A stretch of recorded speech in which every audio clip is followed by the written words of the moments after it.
Good evening, everyone. This is DM Rick, the game master for this episode of the Shattered Balance, a Dungeons and Dragons 5th Edition campaign on Initiative League, where we also run games on Saturdays and on Sundays and on more days to come as we start finding more dungeon masters and players to really get the gaming going on this network. Before we go into the game, let me start by introducing you the players. We only have three tonight, which is plenty. We're going to have lots to do. And we're going to start with Justin. Give us your name and your character.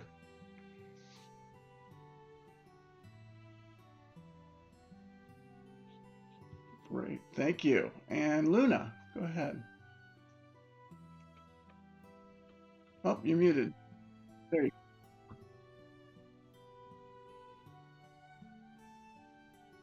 go. Okay, great, thanks. And Phil.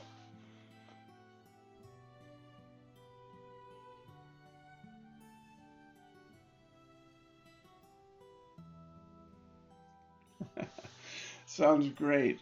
For those that missed last week's session, Justin has volunteered to kind of summarize what had gone on last week for you guys so you can catch up. And then again, I encourage you to go back to the videos, both on Twitch and on YouTube, and you can watch them as well there. So go ahead, Justin, run down.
Sounds good. Anyone else have anything else to add? Okay, if not, let's get into it. So, as we left things, the party had come up. They're back in the stage area where Christian and his Wounded Heart gang is at. They are they're talking about themselves. You know that Dorian is going to be fighting soon. That name came up before when you were in the basement, so I guess he's one of the pit fighters. But he thought it'd be less noisy to talk up here, away from the noise of the fighting pits. So what would you guys? So he kind of looks at you all and he says, "Well, so if you're interested in some of these missions, the Queen's men would love to have you. Um, you know, my gang is we're a pretty good gang, but I will let you know you can't be a member of our gang unless you can beat my champion Dorian in the fight pits, and we're pretty confident in Dorian. But that said, there's still plenty of work to be done in the Queen with the Queen's men. There are other gangs out there.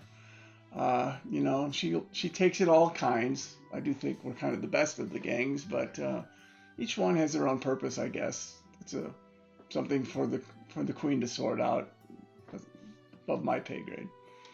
Um, so yeah, we have there's if you're interested in working with Queen's Men, you got to prove yourself through through your medal either in the fighting arena or you have to do it by accomplishing some missions that we would otherwise send our own people to do.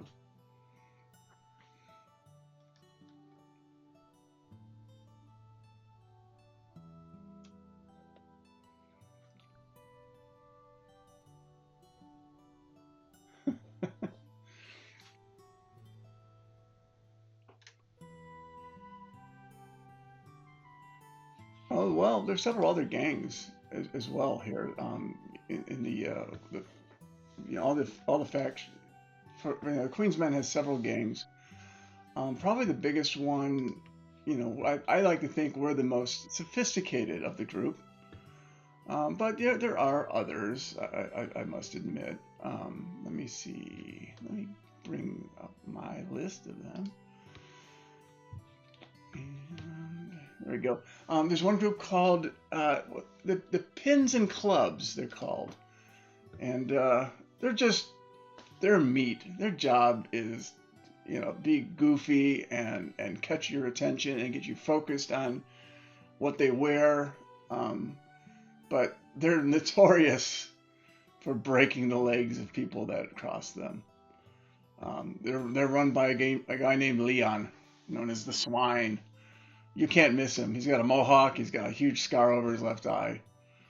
You'll know him when you see him. And if you ever see on a playing deck card the club logo, that's their symbol. And so if you see them around, there's another group. They kind of try to be like us. They're definitely known for their confidence.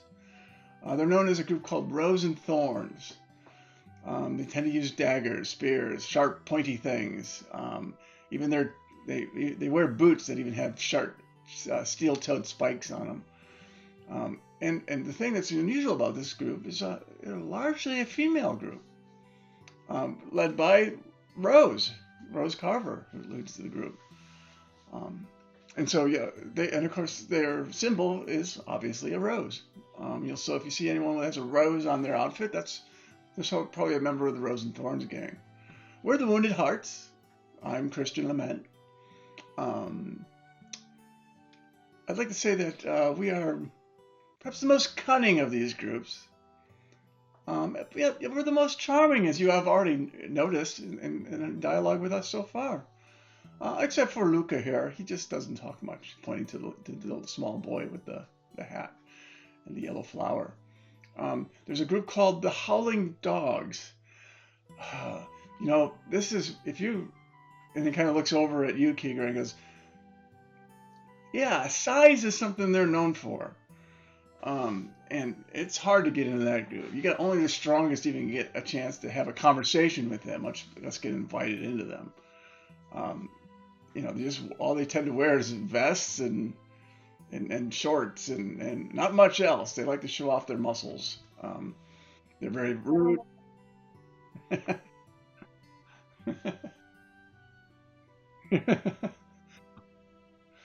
They're led by a guy, a half orc, similar to you, my lady, um, named Baskerville, and he's got muscles on his muscles. I don't know how he does that. And of course, if you see a growling dog skull, that's their symbol, the Howling Dogs. The last one is a little bit more mysterious. They tend to live in the sewers, or at least that's where we always find them. We think that's how they get around the city, through the sewers, because they seem to pop up in the most unusual places at the most unusual times. They are dressed in all black. They often wear capes and masks to hide their eyes. They are very, very stealthy. They also like to use poison, I hear, and so that's why that we call them the Cobras. They're called the Catacomb Cobras, and they're led by a lady by the name of Veronica Venom, who's a well-established assassin that's been in the city for a long time, and probably one of the favorites of the Queen herself. And so those are our main groups, but there's lots of little groups that kind of are trying to create gangs, but I think they lack the ability to keep things organized, and to be intimidating and recruiting, and all those things that are necessary to really create a good gang. Like I said, we all work for the Queen. We all have our own things that we prefer to do.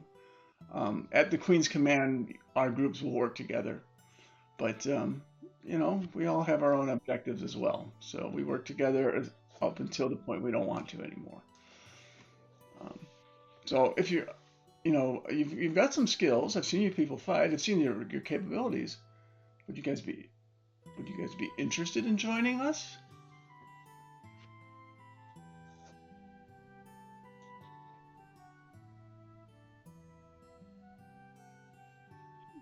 Sounds fair. Sounds fair. Try before you buy. So you've heard some of the things. Obviously, we talked to you about is well, we're a pretty big distance away, so I'm not gonna, Black Ivory Inn. You've heard that come up before. We think there's a path the smugglers used a long time ago, before the meteor hit. Um, but it's on the opposite side of town from here, and so it's kind of dangerous just to get there because you have to go through and around the city to get to that area. But creative people with creative skills find a way, as we all know. Um, and then, as you said, and as I said before, there's an opportunity to there's things that are missing that we're looking to grab. Um, we're looking for a scepter. We talked about that. From the Chapel of Saint Brenna. It's something that the Queen wants to really get her hands on. I do not know why. She just asked for it. But those are two things that come down on top. But we have lots of other things to do. Um, we're looking for. Here one example is there is a. And he's like, "Have you guys heard of the Silver Order?" Um, so, um, they are all about order and law and all those things that reduce freedom and make life miserable. Well, we've heard that they actually have a camp just outside of the town. They call it Camp Dawn. Um, and they have, there's a Griffin Tower there and stables and an armory. We'd really love it if this is where it gets creative. We got to figure out a way to destroy that camp, but make it look like the Hooded Lanterns did it. And so a little bit of sabotage, a little bit of misdirection might be something that might be of interest to you as well. Maybe not immediately, but as you get more familiar with the city and more familiar with the various factions, you'll probably see things through our light with regards to how onerous the Silver Order can be for those that are trying to just have a living in this town.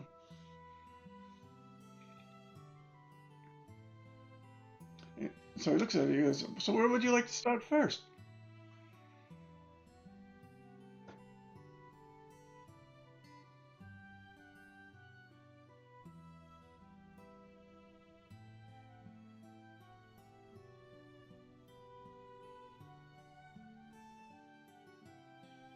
Mm, yes, you would. If you want to make it look like the Hood Lanterns did it, yeah, you probably need to learn a little bit more about the Hooded Lanterns themselves.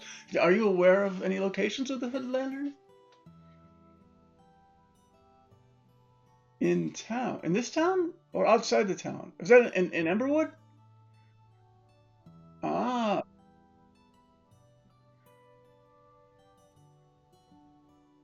oh, really? Well, the people bad, those weren't the people that are worshiping that meteor, are they? Yeah, no, I mean, I kind of stay away from them because I don't know what the heck they're doing, but I've heard rumors that, people they go and then they perform some ritual that changes them. I don't want it to be changed except at my own choice. So I personally kind of stay away from the falling fire and their crazy ones. But yes, Emberwood, I think they have a. Are they supposed to be protecting that town? That's what I had heard last. We pop in there once in a while. You know Mel, right? He probably sent you out here. Blackjack, yeah.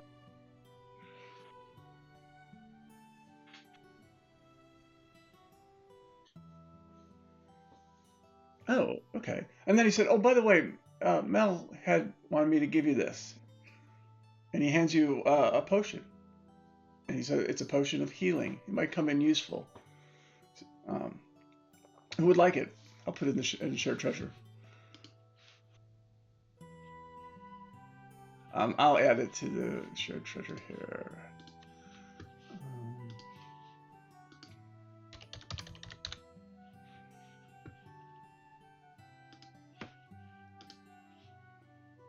Okay, that should be in the shared treasure right now.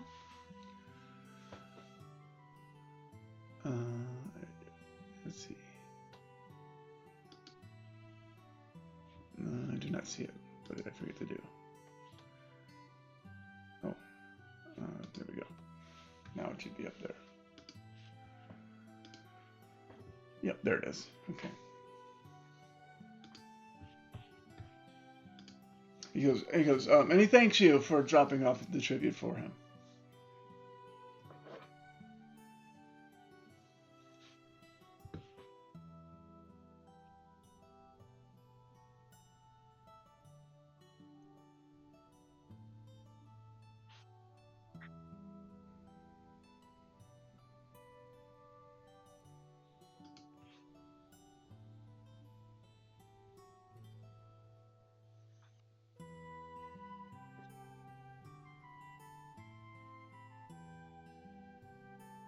Okay.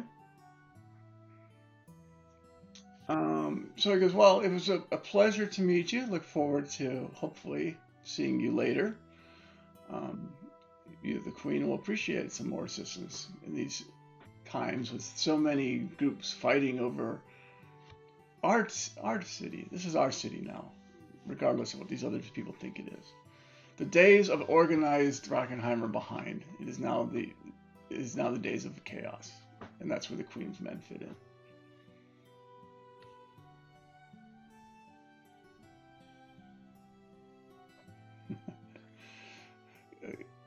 Yes, we have an objective in mind. We're not just killing whatever we see that walks. But yes, we have our own ways, and we have our own skills, and we have our own experts as well. But yeah, we have to deal with the lanterns. We have to deal with the Silver Order, the Academy. And he kind of looks at you, Torres, really quickly. He goes, "You guys actually are very good customers for us. In terms of we would find the delirium and sell them to you guys. So if you're interested in buying, buying some delirium, Torres, let me know."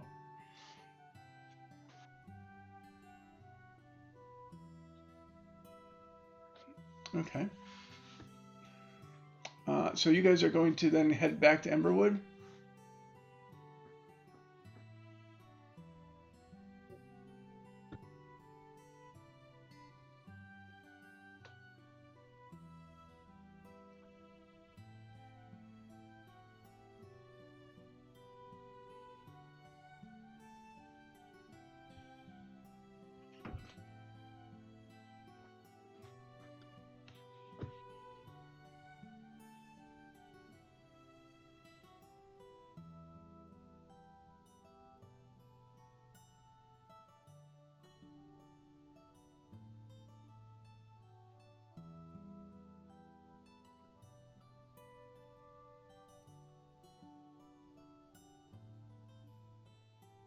Okay.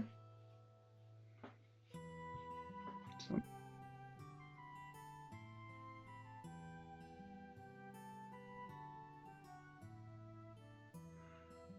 well, I mean, you have next across the street. Um, you've got the uh, the old Imperial Public House. And I'll put that. I'll turn that on the map so he's where he's referencing it. And I'm going to open up the bottom to make more of the city available to you guys. Sorry, I'm going to open it all up. Yeah, so that's the bulk of the city there. So across the bridge, he goes upstairs. If you go upstairs and cross the bridge, or you go outside as well, there's the Padlock Tambird, which is just below. There's a place, Sneaky McGee's. For those that don't know much about Sneaky McGee's, that's a great place to go. You see all these. It's a good place. It's another bar. There's lots of good people in there. There's a lady who runs the bar named Rita. I'm going to caution you, she's very nice, but she's a ruthless killer, and probably is one of the most notorious assassins from outside the area of Drachenheim before she retired. Everybody in this town respects her, including the Queen, and nobody and she kind of demands that respect. Um, and then oh, here's a hint: if you go to Rita's place at Sneaky McGee's, if you order anything from her, and you either don't give her a gold piece or don't say thank you, Rita, she's gonna grab you and ask you if you're new in town. You seem lost. And that's going to grab everybody's attention at who you are, and then you're new, and you may not want that attention right now.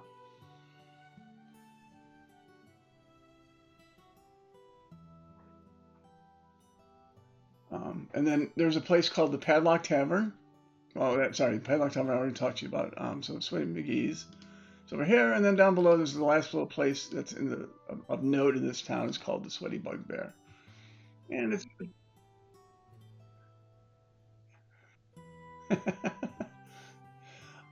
because that said, the Howling Dogs tend to hang out at the Sweaty Bugbear. So just letting you know, if you're interested in those crazy guys, they're down there.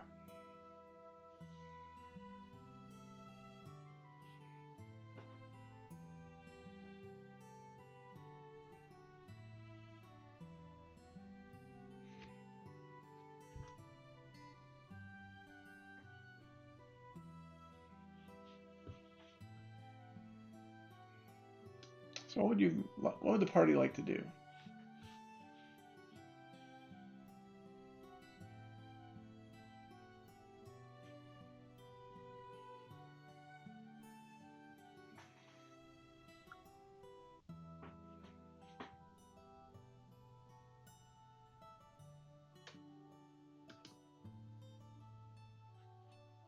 Okay.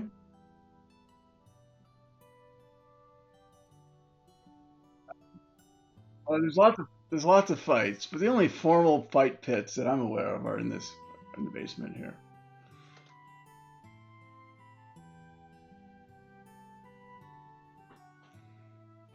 Um,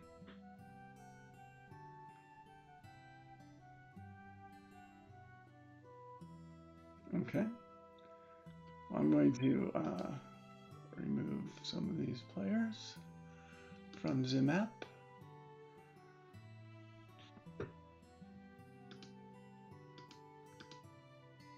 And get Boyle here. Okay. They're all okay. So as soon as you go out into the street, there was let's see, sorry, I didn't want that one. There were some other people milling about on the street as you go across. Yeah, you see the bugbear that you saw at the beginning up here. He's just keeping an eye on you as you walk across into the Old Imperial Public House. And so at the Old Imperial Public House, you walk in, and let me get the description here for you.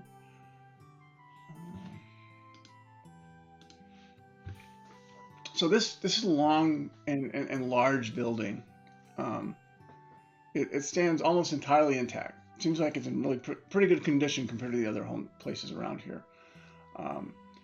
There's a large sign above the door that you guys went into, and it said the Old Imperial. It has a coat of arms on it.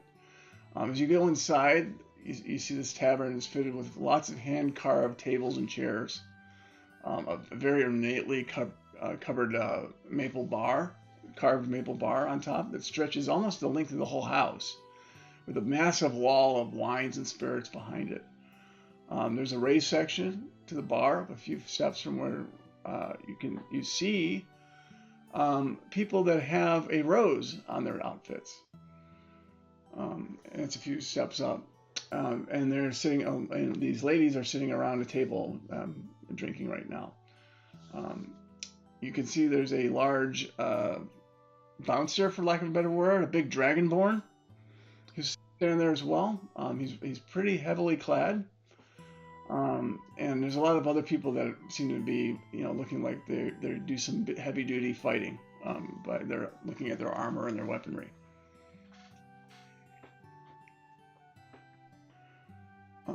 And so yeah, that's where you're at. And everything's covered. So there's the one area where you think that the Rose and Thorn group is, um, and there's another area where the it looks like this guy that's the bouncer also he's taking people are coming by and handing him pieces of paper. He's handing out pieces of paper. So it looks like he may be involved in the fight betting as well.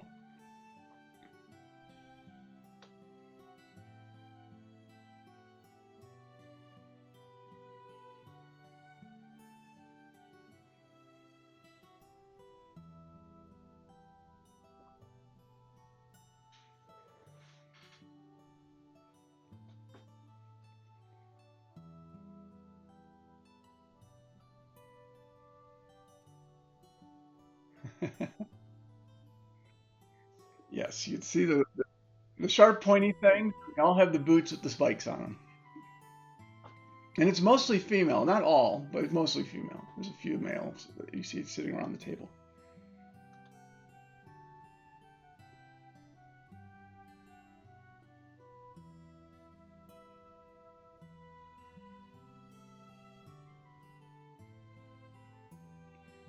Okay. Um,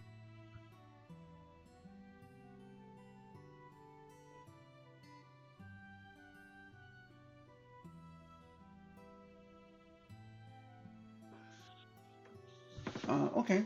So the bartender, it's like, oh, okay. Do you know Rose in the group?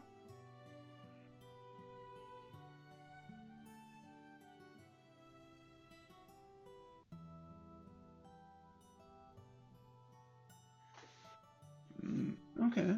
So he sends somebody over there from behind the bar. You see this person walk in the direction of the table, leaning next to the woman that must be Rose, and who then kind of looks in the direction of the bar and sees you, Kigger, and kind of has that quizzical face, like, do I know this person? Um, and then you can see she's getting joked. The other people are like, oh, come on, free beer is free beer. Um, and so she's like, okay, bring it over. And then he asks, he comes back with a message because they appreciate the beer, but he looks to you, Kigger, and goes, they'd appreciate it if you delivered it to them.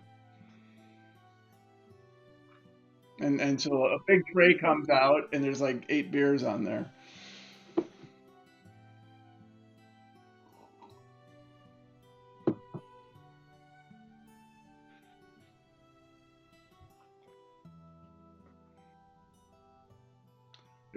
There's 8 people up there. So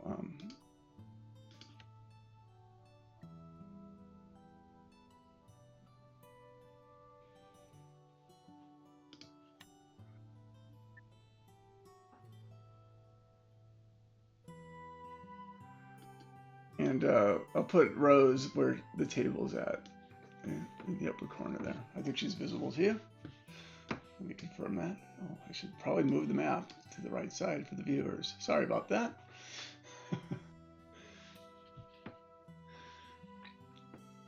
So Rose is there with 7 of her. There's 2 men there, and with Rose it's 6 women. And now with you, Kigra, there's 7 women there. And it's like, she looks at you, she goes, I haven't seen you before. Where are you from?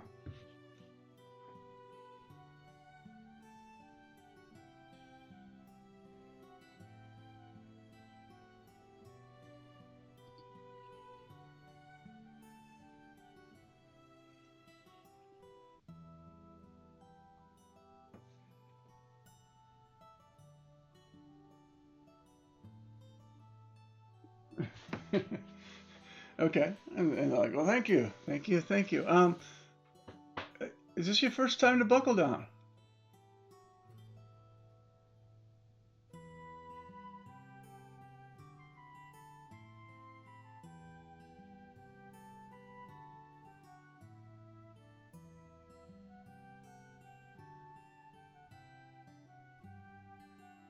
Hmm.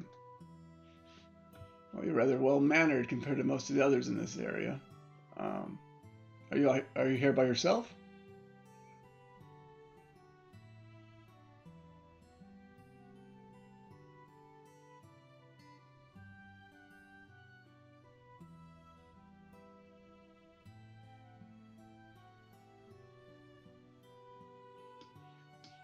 You're looking for work.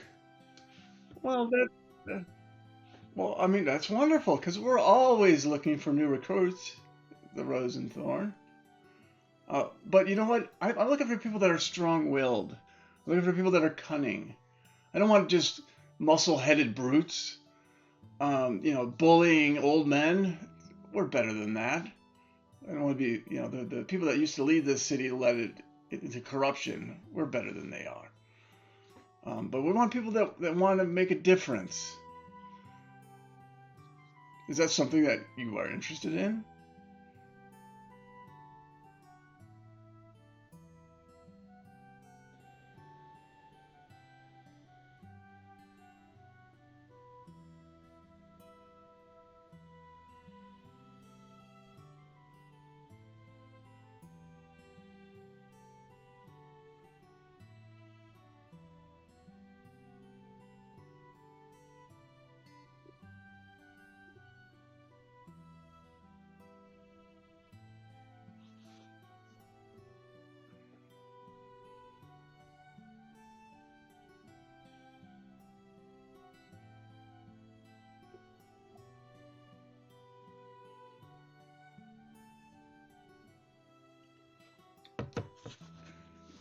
Hmm.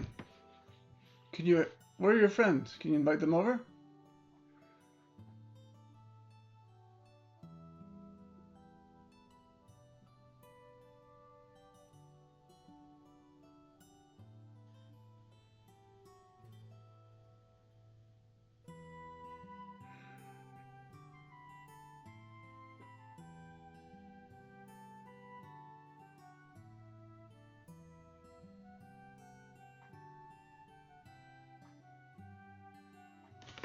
So the party kind of looks. Rose and her group kind of look you guys over.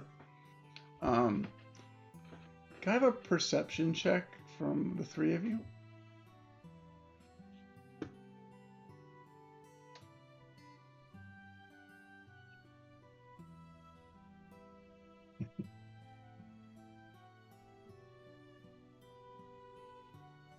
Um, so Torres, you notice um, a you seem to get the opinion that Rose stopped for a second and spent a little extra time looking over Crimson before moving on to the rest. Crimson and Kigura, you didn't notice the slight pause that Torres did.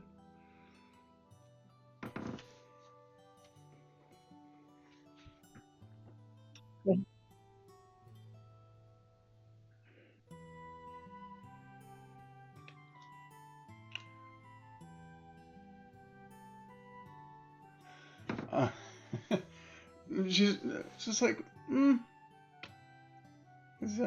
looks, looking at your direction, Crimson looks, he goes, you remind me of someone. Anyway,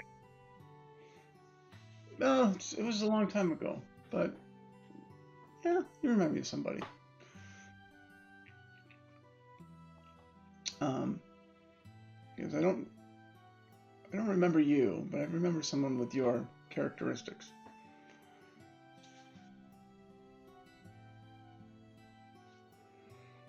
Um, and looks, and then looks over to Torres. He goes, I don't see many of your kind here. What are you?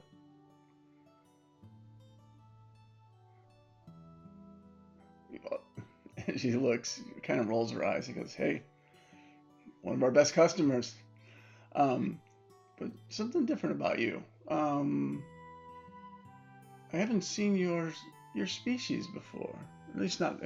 I've read about them in books. I didn't know that the academy I was actively recruiting people with those capabilities, regardless of race.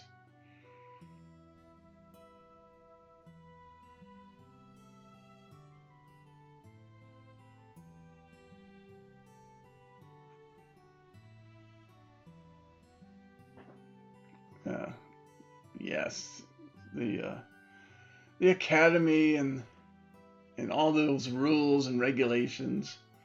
You can't even be in, you can't even be nobility in this town. All because you choose to wear those robes.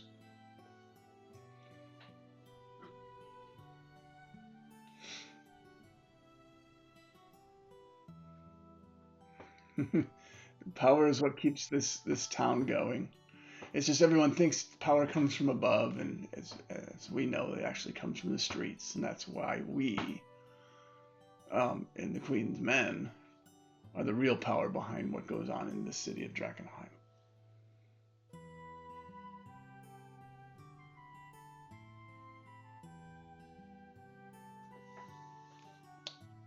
Well, the other thing that sets us apart, all these other groups, they don't bring in any recruits unless they prove themselves in battle.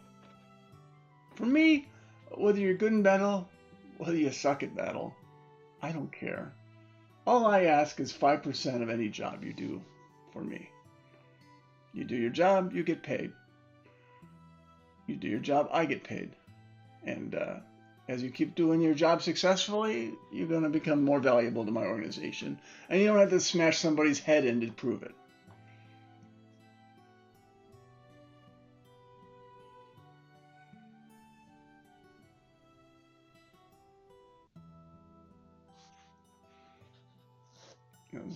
So, um, so let me think about it. Well, here, let's sit down and have a drink. He actually asked the bartender to bring some more drinks for the three of you. And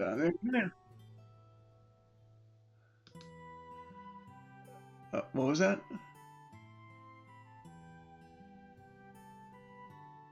Oh, I didn't realize. Sorry, as far as you use prestidigitation or something on a beer. Oh, that's right. That's right. Thanks. I was like, am I losing it? And I guess I was. So thanks. um, so the one that he messed with is probably like three away from Rose. If you think of them all sitting around a table, and Rose is at 12 o'clock on the clock, it's over at the 10 o'clock slot.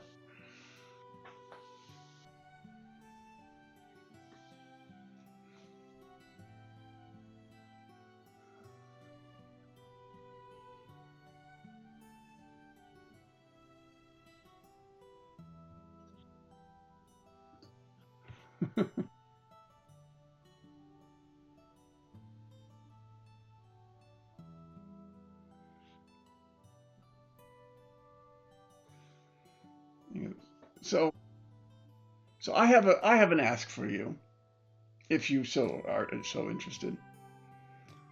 Um, I need I actually owe a contact of mine um, a bit of delirium shard.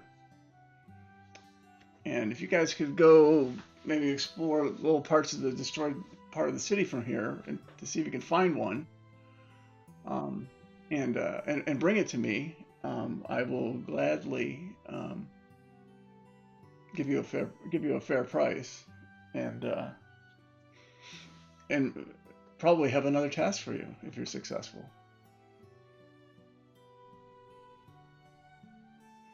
Oh, it's not that big. It's maybe a couple inches. Not even. Probably more like the size of your thumb.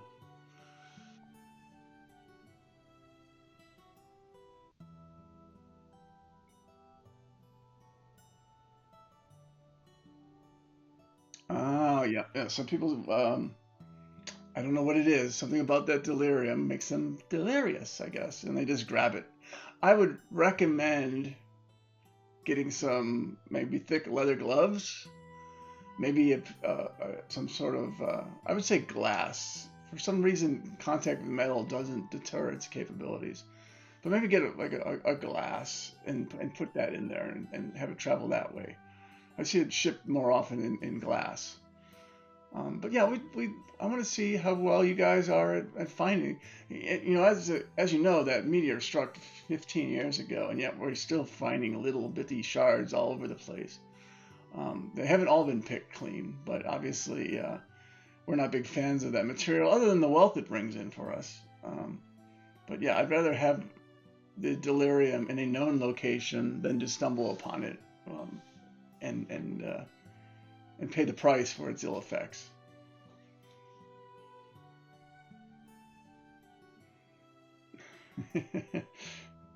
And she goes, yes, tentacles um, make it kind of harder to blend in.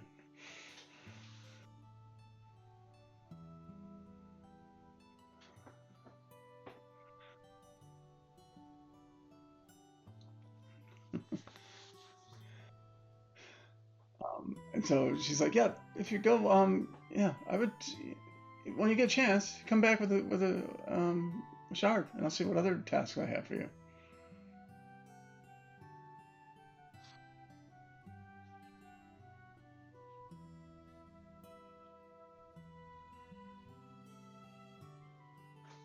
Sounds good. And they all, toast to new friends, to the Rose and Thorn, and what might hopefully be a great relationship between you and us.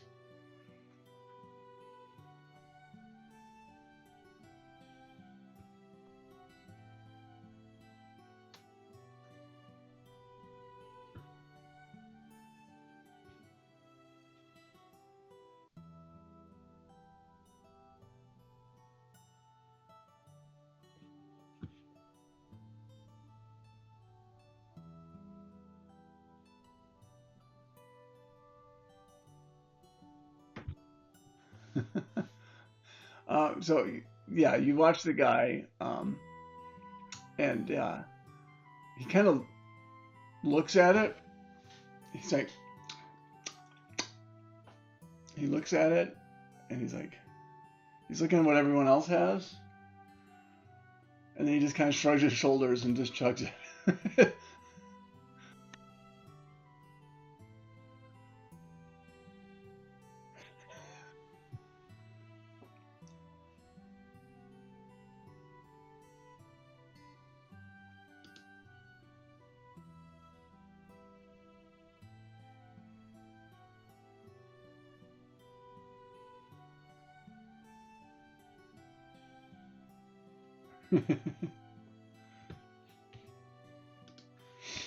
um, and so yeah, so basically she says that you well enjoy your hunt, and I hope to see you again in the future. And then they kind of go back. And if you excuse us, we've got some business we need to talk over. And then of course he does that. That big dragonborn guy kind of walks over there and says, "Rose is done with you for now. Please follow me." And he lends you up to this door that's just up here on the side. He leads you outside.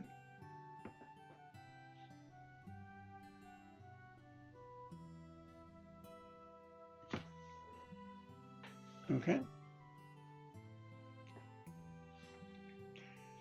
So what would you guys like to do?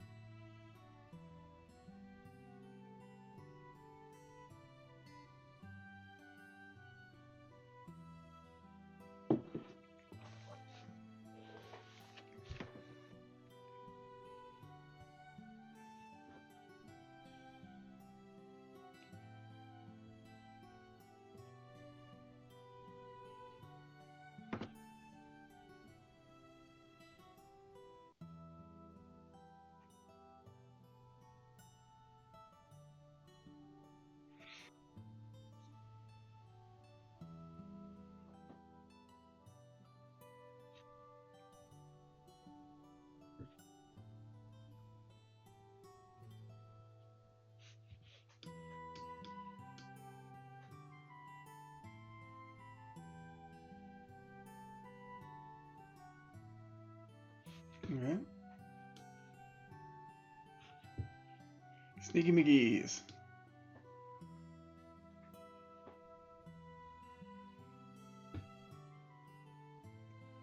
This is the one that has Rita. Yes, exactly.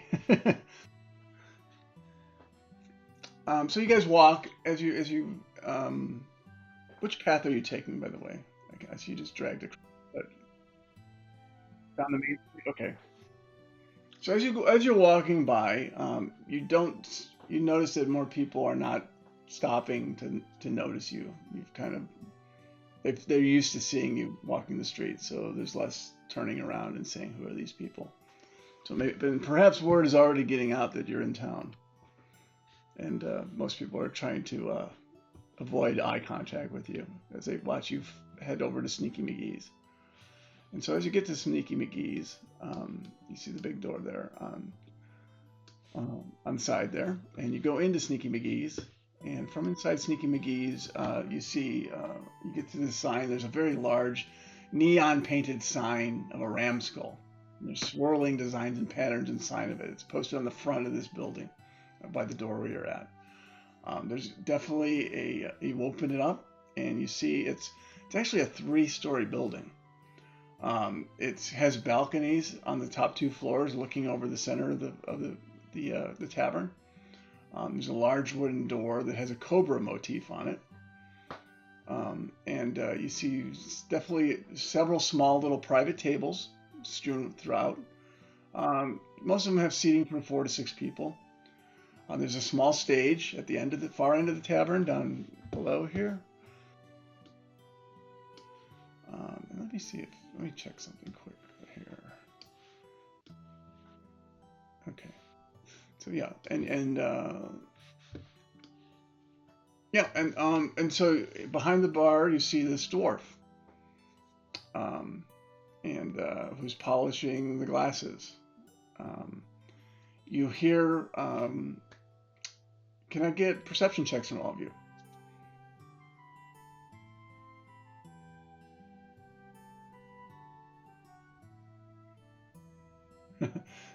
So Torres clearly and Crimson clearly hear that people referencing this dwarf as Rita.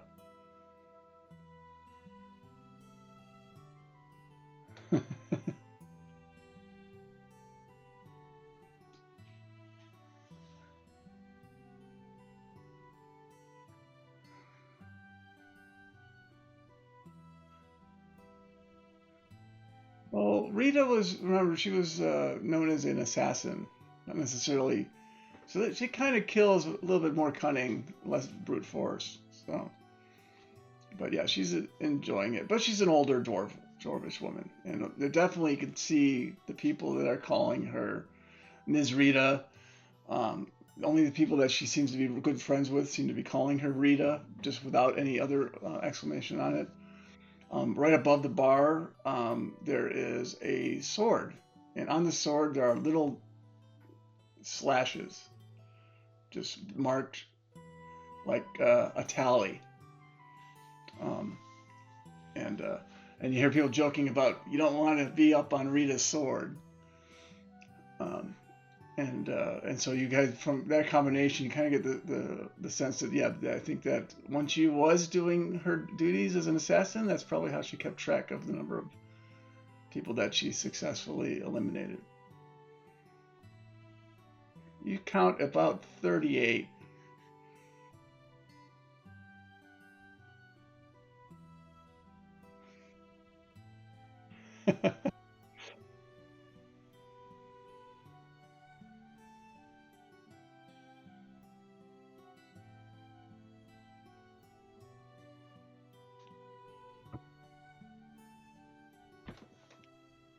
um,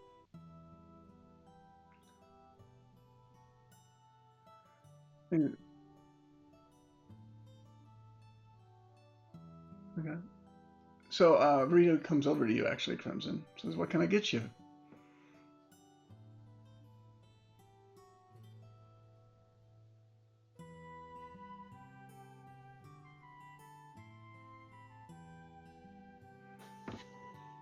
And so she looks at both of you and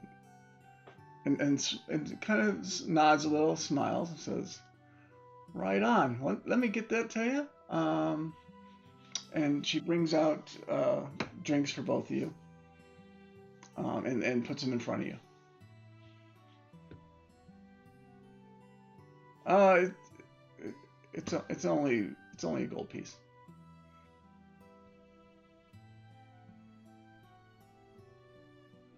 Okay. And and uh, she winks at you. Said much appreciated. Um, and she asks, "What brings you here?"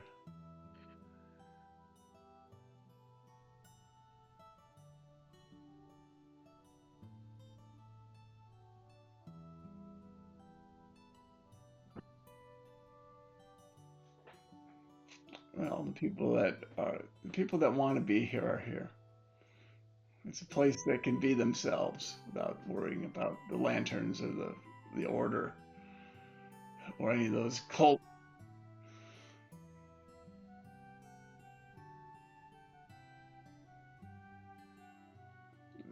Yeah, we this is a place where let people do what they need to do, and then they tend to be happy. But the minute you start telling people how to live their lives and what's wrong and what's right, that's you know what, it's different for everyone.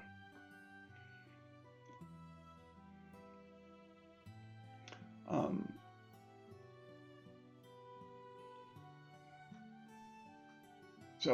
as you also notice, Kigra, you notice at the end of the bar there's uh, a lady sitting there with a cobra on on her jacket, looking down your way.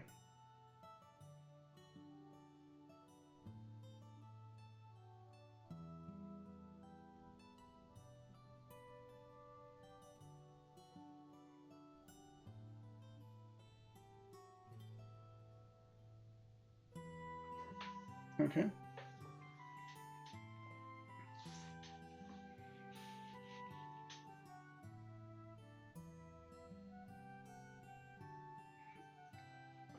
Okay. She's looking at you, and she's also eyeballing Crimson and Torres, like she's sizing them up.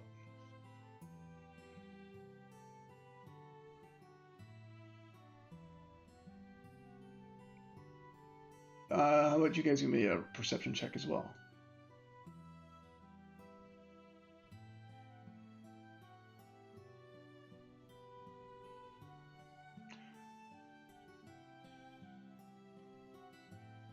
So, Crimson, you get the tingly sensation. So you do notice that somebody's observing you. Torres, not so much.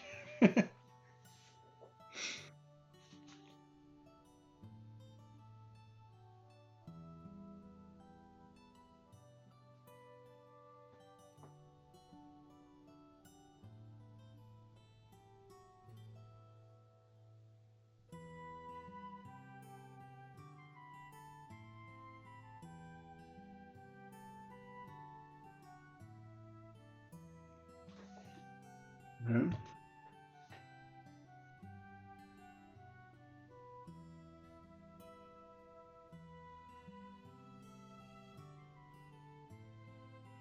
Okay.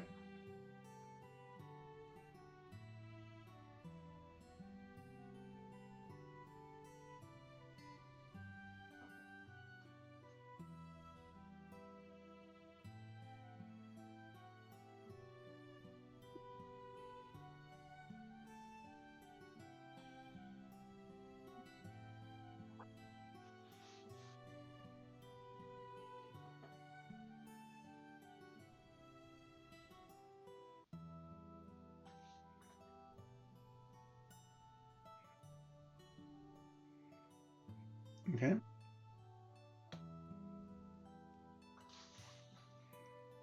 So you're gonna walk over.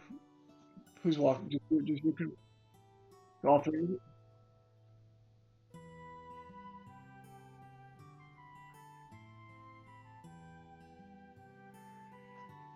So as you get closer to her, she's no longer looking at you. She's just looking at her drink.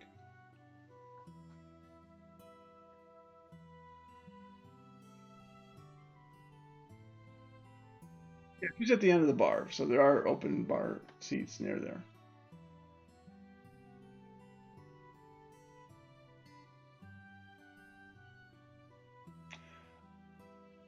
No response.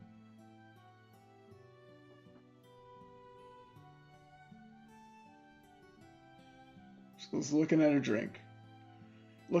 Actually, she's looking around the room, looking at her drink, looking around the room, as if you guys are invisible to her.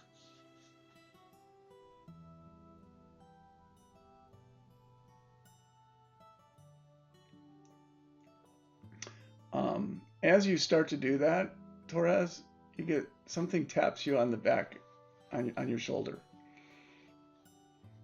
and you hear a whisper saying, "Veronica doesn't like to speak to people unless she asks them to speak to her." Yep, you see a little halfling in black with a cobra also on her shoulder.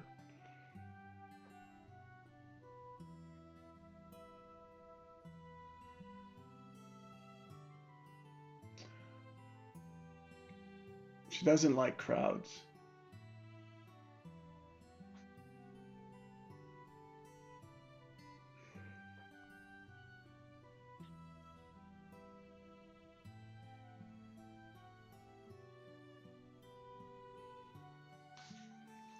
Okay.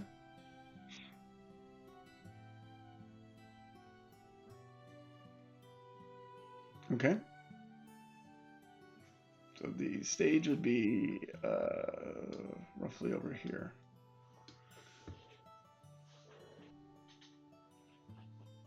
Okay. And can you give me a perception check, Igor?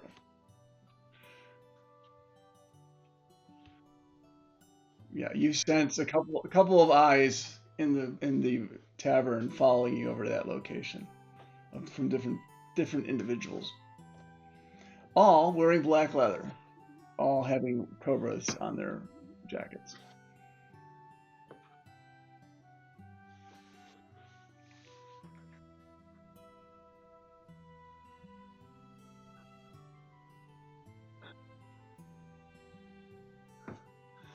Um, so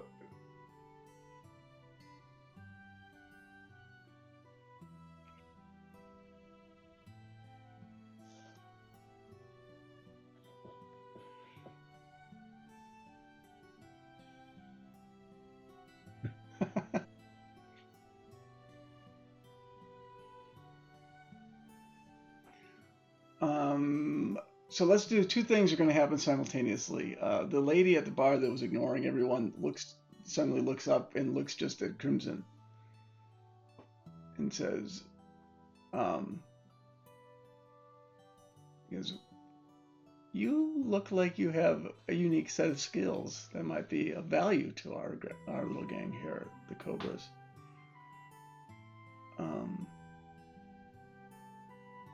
because you have a certain look to you. It seems more befitting people in my in the Cobra's business. And she doesn't seem very shy in mentioning she's a Cobra to you at all.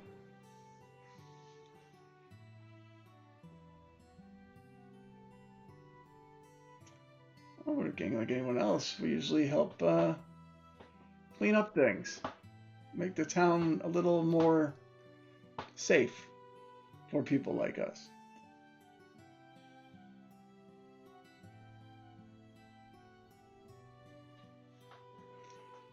Um, we're always looking for members for our group as well. But you know what? We, uh, uh, well, we, you know, you've heard of the fight pits, right?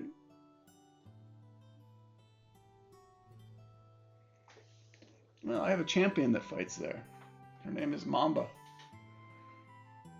If if you know, unlike some other gangs that just want your money, we kind of are in the business of hurting people that get in our way. And so you need to have a little bit of capability before we would consider you if you were interested in our order.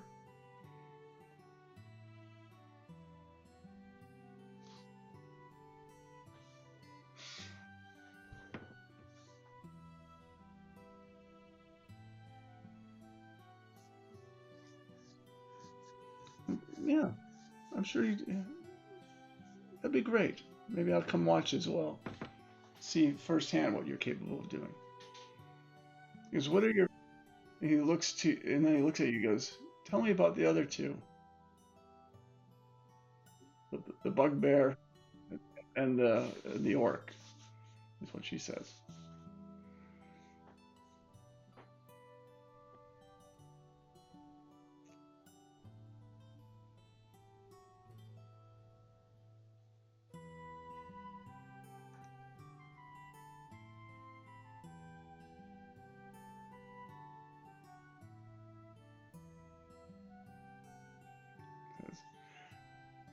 And then she looks at you and goes, "It looks like your friend Kriga is going to do something."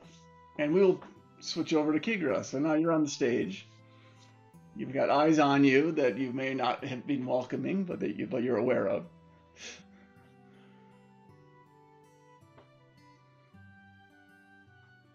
What would you like to do, Kigra?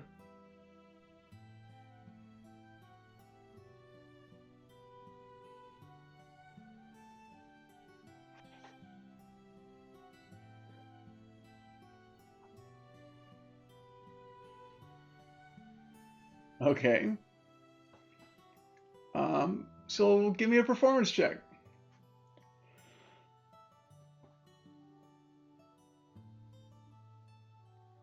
Um, what? So you catch people's attention, not necessarily in a bad way, not necessarily in a good way. It's most people are just realizing that they think you're just warming up.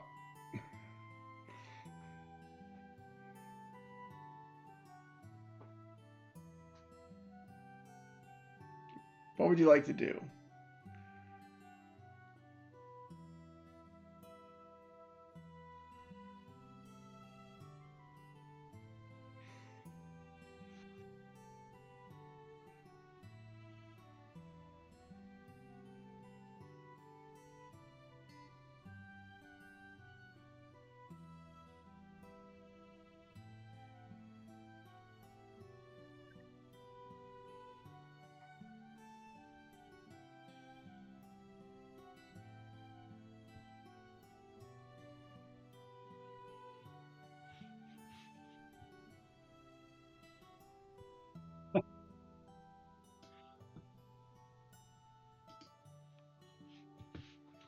Okay, sounds good. Give me a performance check. Because you sang it for us, I'll give you an advantage on it.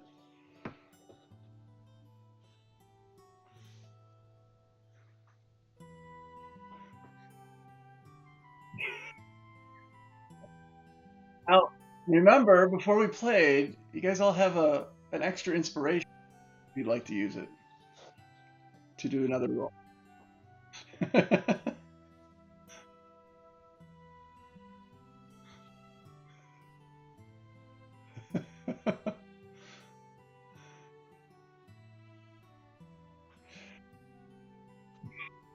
It's almost a 7, and so everyone kind of looks at you and they're like, "Okay, well, I guess that's the act."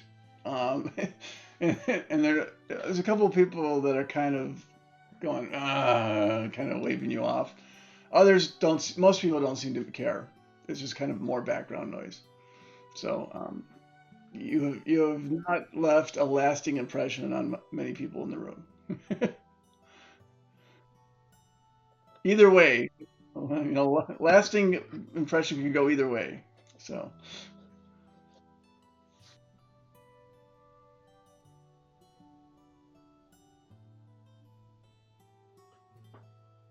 okay. Oh, you're throwing fake coins. Okay, so you throw your minor illusion out there. What is it? Let me see how many people, if anything happens from that. Yeah.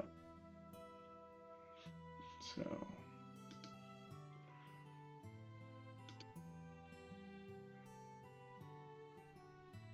well, yep. Basically, say you threw some coins up on the stage. Actually, yeah, Tigra also thinks you threw a coin up on the stage, given that her role. And she reaches down and it disappears as she reaches to grab it.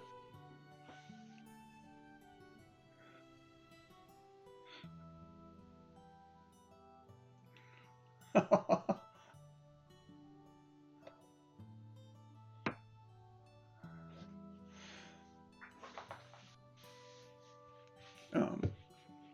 so back to Crimson. So she's like, "Is your friend a bard?"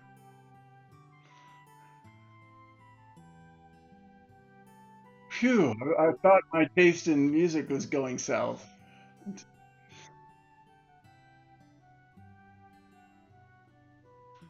Well, that's important. Um, do me a favor. Can you send her over here? You can stay. I just want to talk to her. I mean, you can, when you go get her, you just stay there. I'm going to talk to her privately.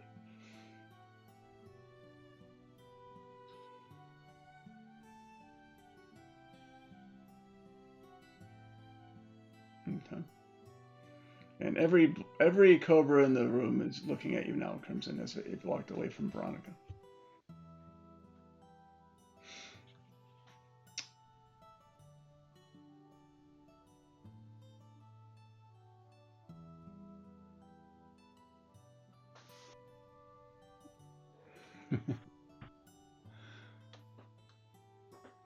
And so she looks to you, says, "Thanks for the entertainment. I don't think,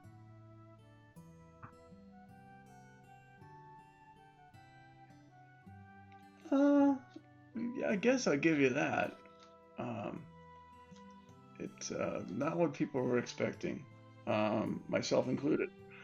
Um, I assume your friend says you're not a bard, which I think was very obvious to me. But looking at your tone, you don't look like the sneaky kind either. At least, it's what do you do for a living?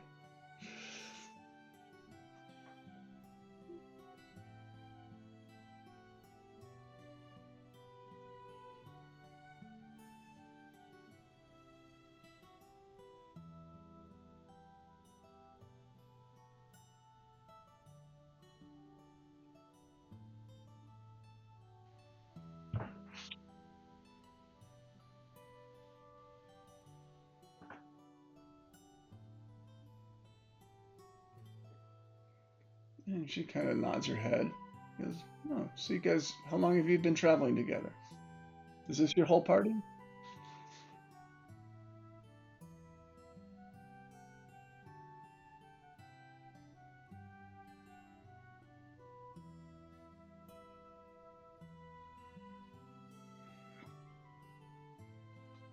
Hmm.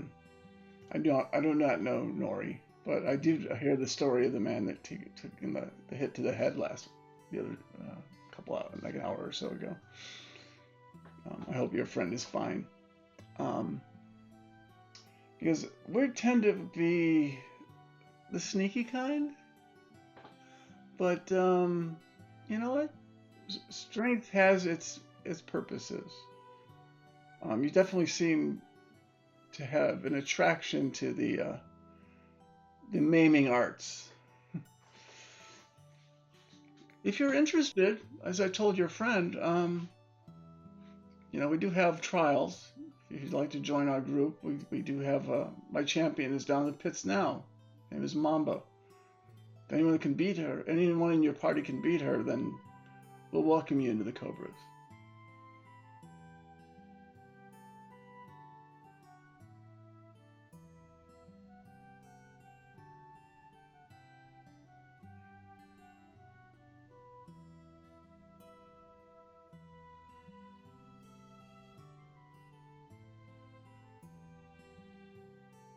Hmm.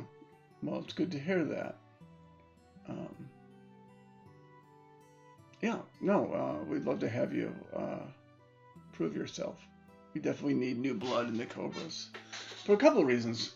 People have been here a while, so a lot of people know who they are. It's hard to be in the assassin business. Everyone knows you're an assassin, but it's also good to keep things fresh and bring in new skills that can be taught to others.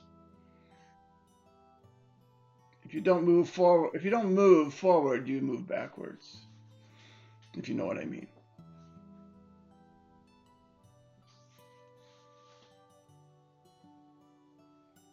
Um, so it's just like, well, think it over. Um, if you head to the pits, I'm sure I'll see you down there. Word spreads fast in this little town, or this little part of town.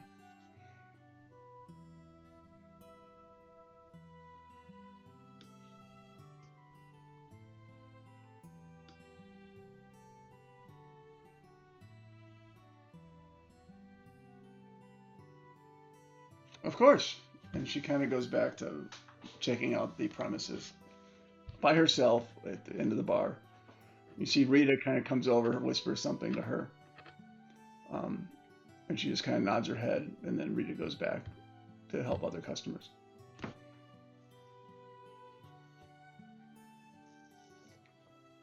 Okay, so what would you guys like to do now?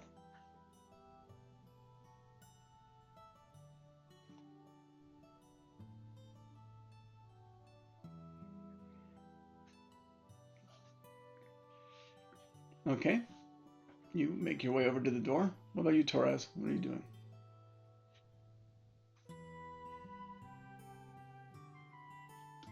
Okay.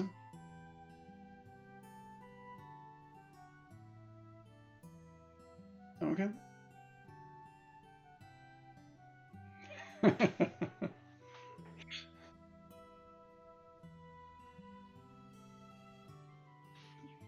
Okay. And she snags it out of the air with her hand, puts it in her front pouch on her smock, and then says, "Till next time."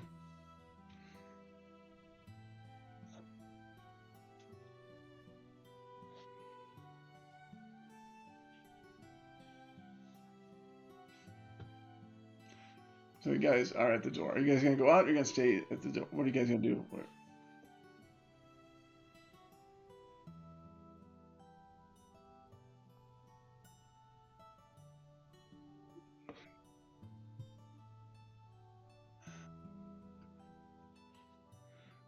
Okay. So where would you like to go?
Okay. So sweaty bugbear or fight pits? Okay. So have you go back into Smee's palace. You get there, you still see Christian and his group sitting over there. Um, Sebastian is still nursing his head wound. um, and yeah, you join, and the bartender that you met before kind of looks at you, um, Kigra, and says, "Oh, back for more?"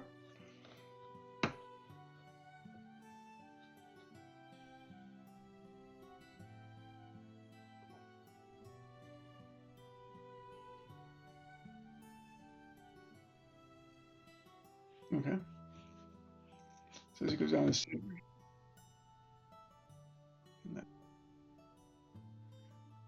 Okay, and so we switched back to the map here. So there's people on it. Okay. Let me add you guys into the map.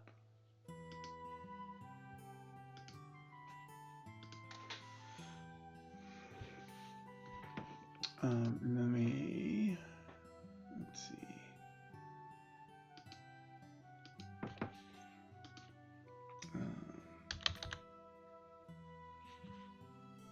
This one, and let's see there. Let me add. Yeah. Okay. You see one lady in the middle of the pit. At the end of the thing, she has the Cobra logo on it. And then the other one there's another person, and they're up against.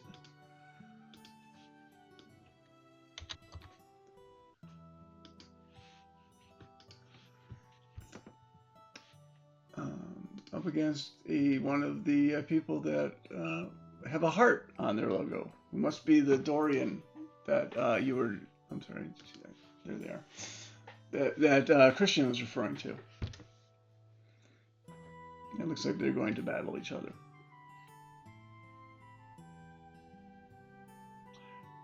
No, these are two that you haven't seen battle. Neither one of them you saw battling. This one here has the Cobra on, so that should be Mamba. And this one is Dorian, who's got the rose. I mean, the heart on him. Part of Christian's group. He's still upstairs. I think many of these leaders. I mean, they have these fights just to make money to keep themselves up. They tend to only come down when there's like somebody new, a potential recruit, and they want to see observe firsthand how they go. So none of the leaders, you don't see Christian down here, or you don't see Veronica down here either.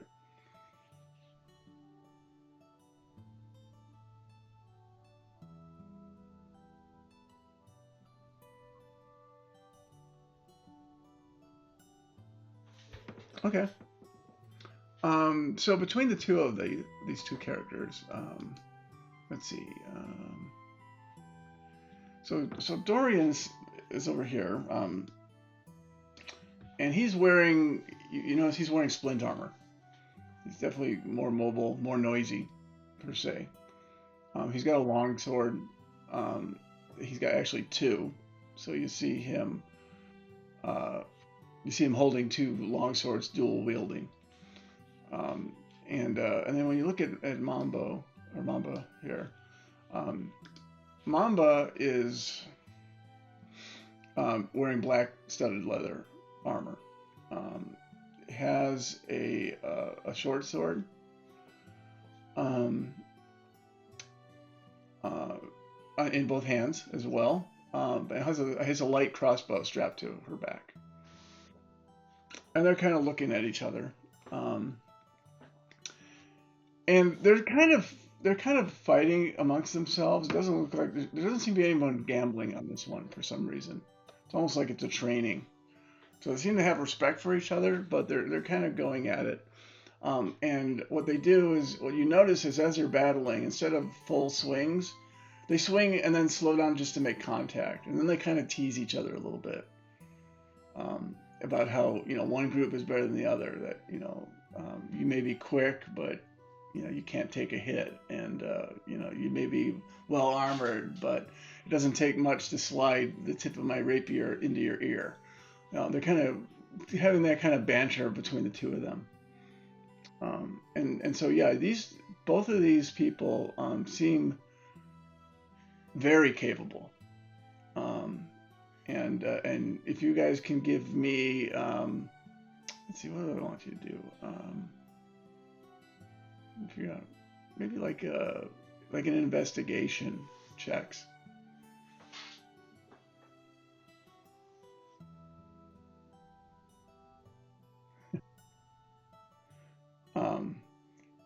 So yeah, you guys, especially Kiger and Torres kind of are like, well, these guys actually are a lot better than what we faced off against earlier.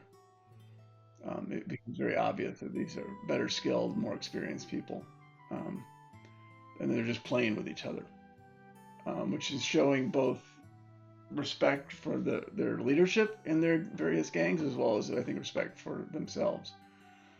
Um, as in general, the assassins they don't like to do their job in public. And so they're really pulling. She's really, you get a sense she's really pulling her capabilities to not make them obvious to people that might encounter her in the future in a maybe not so neutral setting. He seems to be kind of just taunting a lot about how, what's the point of being quick if one hit is all it takes to knock you down. So they've been taunting each other a little bit, and so they kind of, after they've both touched each other a few times and said, I got you here, I got you there, they kind of back off, and the audience kind of cheers, and they're like, wow, those guys are good. You hear people saying, wow, they're pretty good. They know what they're doing. I'd hate to face these guys in the ring. And they walk off. And so, okay, we're looking for more fighters. Who would you like? He goes,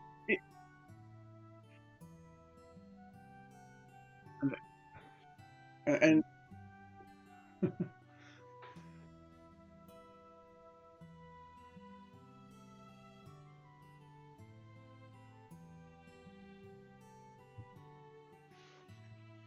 so yeah, they're looking for fighters. So if you want to fight one of these, raise your hand and let us know which one you wish to fight. He goes, and then the guy goes to you and he goes, are you guys together? And he points to the other two of you.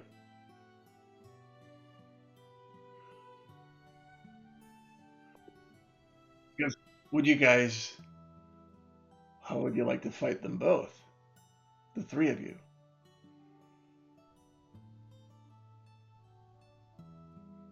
Oh, we'd love it. We'd probably the betting will go crazy on this. Most of what you usually have is tag teams, but if we had a 3-on-2, same time.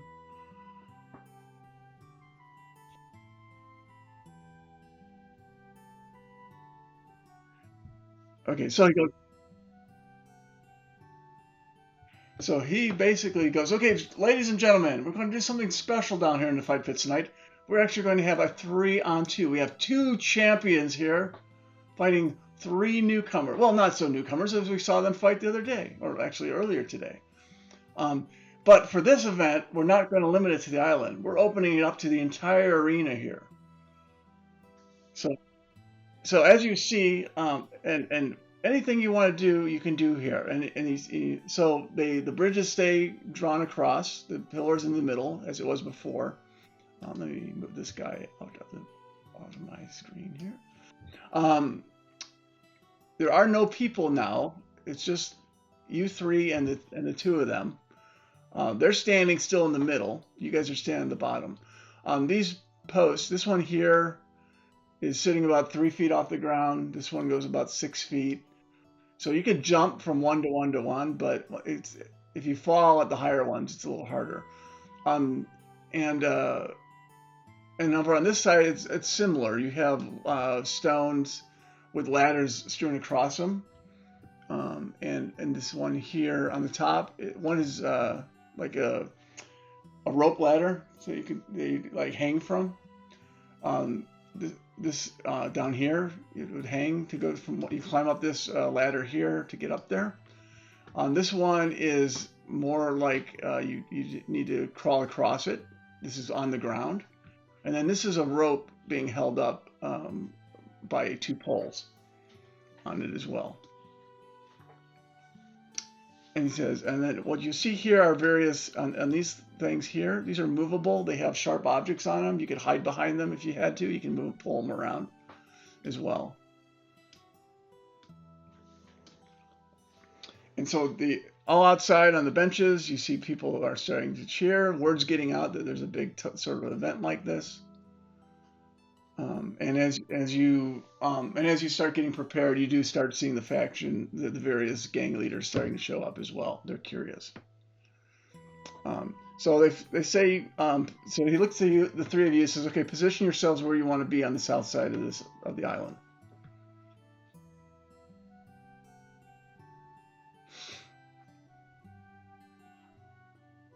Okay.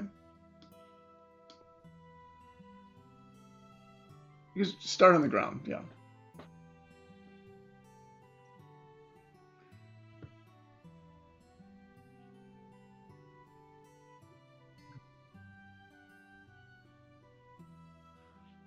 So this is 3, 5, 10, 15. This one's 15 here. This one's 10, 5, 3.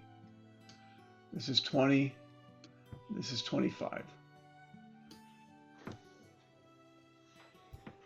And then this one here is 30 in the center.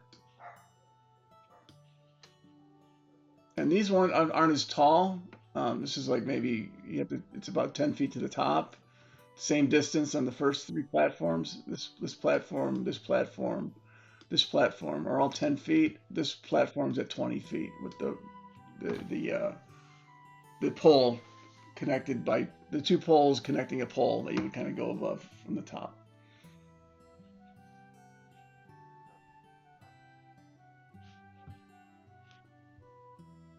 Okay.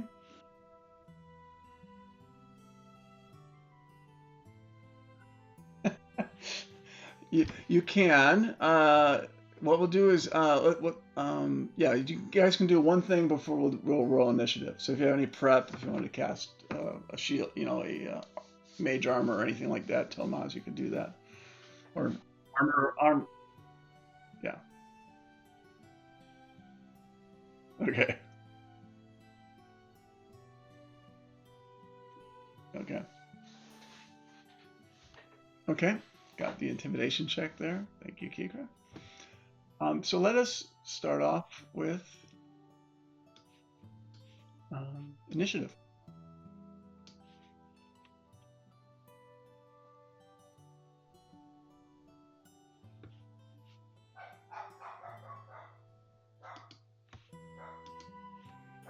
Okay, so we've got.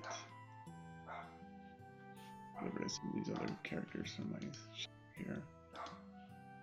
In a second, clean up my screen. Okay, so Kigro, you'll be going first.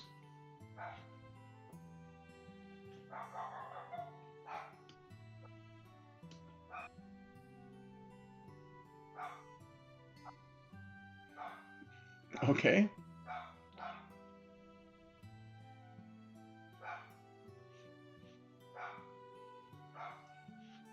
Go ahead and roll the hit.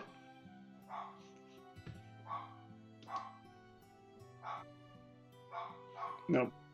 Okay. So that misses. Crimson, you're up. Oh, yeah, you can. With your offhand, yeah. Go ahead, throw the other punch. That does hit. So roll for damage. Okay. And she kind of like smiles as she moves her cheek to the side from your fist hitting it. Crimson, your turn.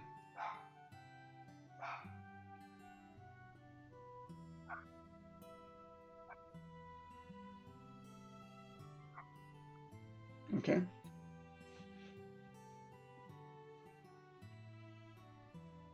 That is a hit.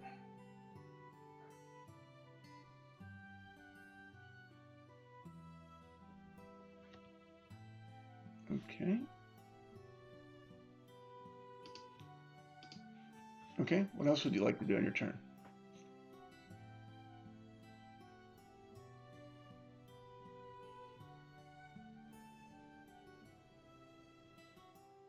Okay. So you're hiding. Got it. Okay. Torres, your turn.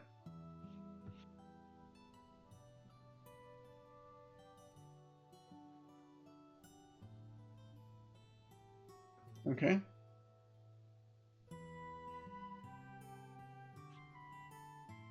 Okay. And let me see if he saves.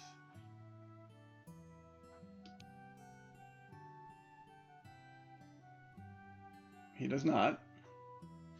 So 4 psychic. And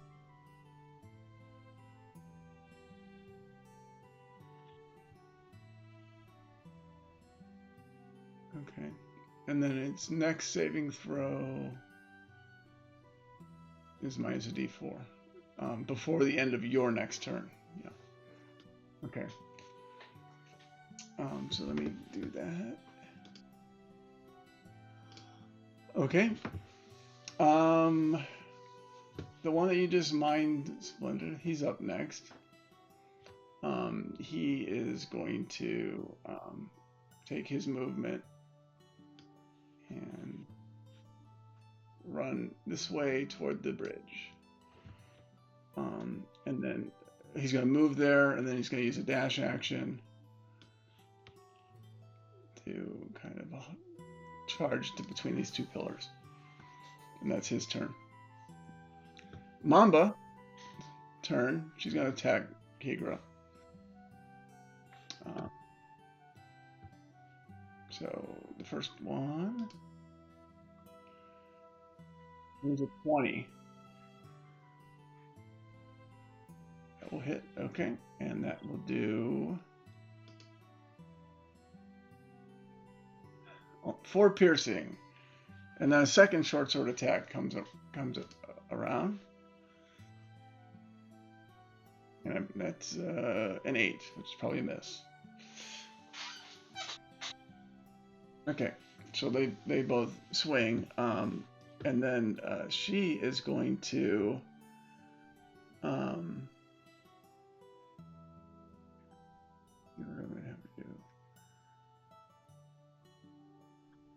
she's going to use her movement to climb up to the top of this thing. Now you can do an opportunity attack on her.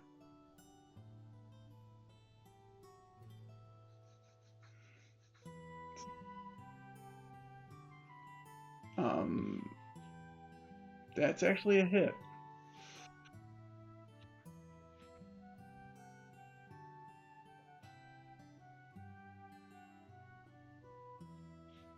Okay.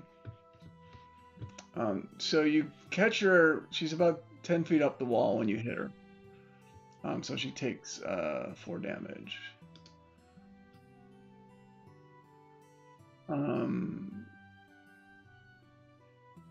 That was a punch. Yeah, it's a punch. You can do a grapple. Do a strength check.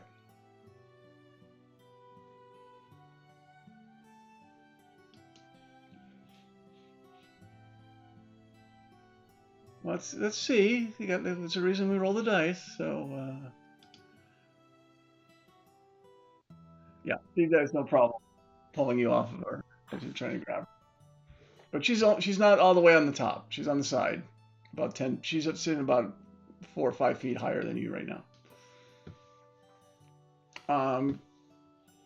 And then it would be, and then it's your regular turn now, Kagura. So it's your turn now. That was the other one was a reaction.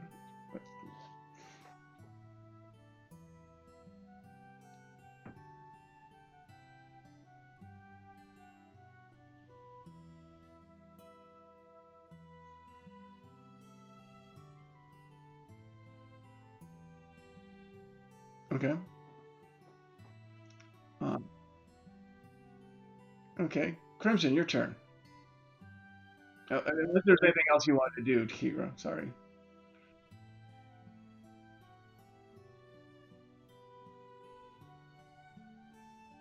Okay.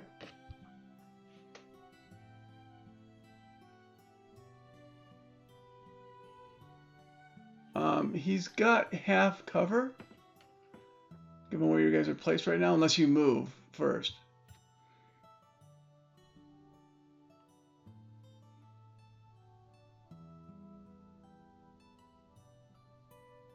Yeah, just on the other side of that pillar.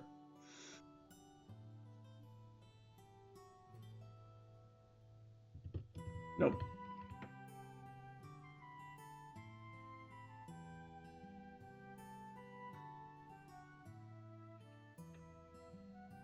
There's a hit.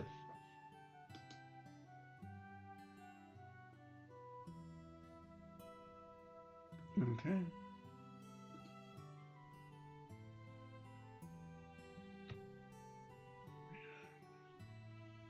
This one's 15 feet.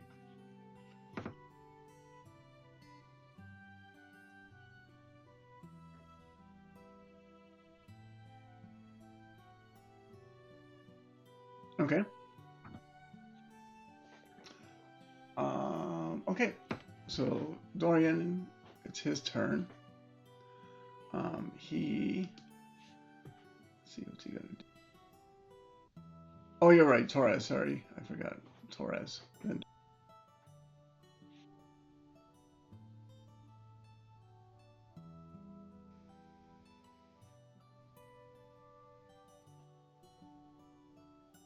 okay.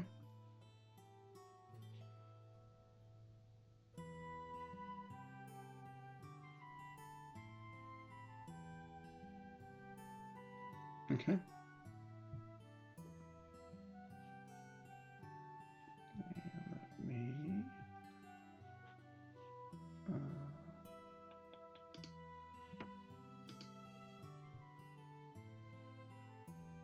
Oh, she fails as well.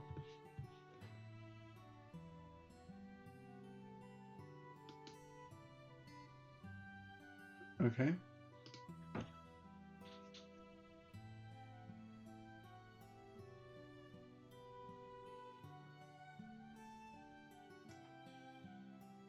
Okay.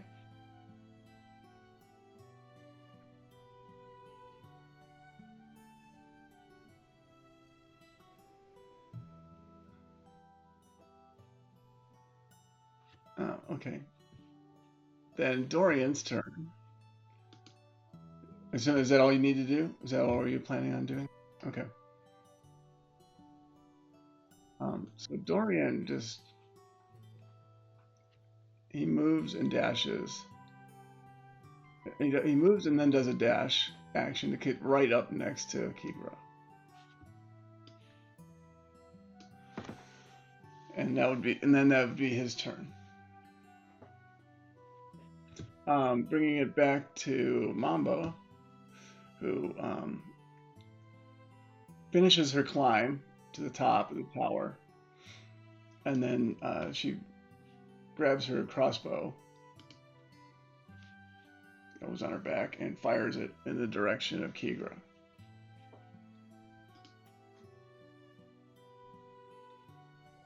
$21. Okay. And that would. Oh, can you hear me? You lose me?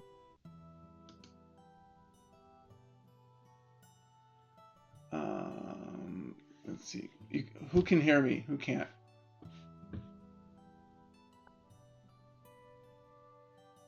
And you can't hear me, Phil? Oh. Can you hear me? Can you hear me now? Oh, okay. So yeah, he hits. He does. He shot Kikra. And let me get the damage.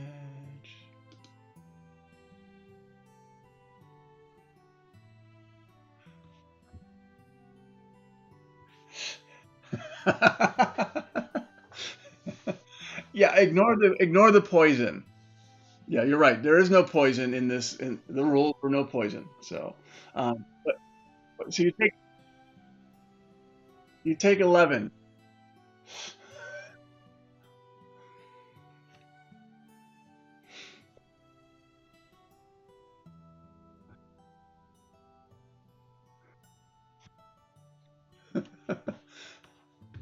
um, that would have been. You won't die. You'll get the 0 here. So don't worry about rolling up a character, no matter what happens. Even if they rolled 100 damage on you. So, um, So and then she has, how many attacks does she have? She has, no, just one with the crossbow. Yeah, because she has a reload. Um, and so she kind of smiles after, as the crossbow hits you, and then you see her pulling out the vial of poison that she normally would have put on and tucks it back in her pocket. Bringing it back to Kigra, your turn.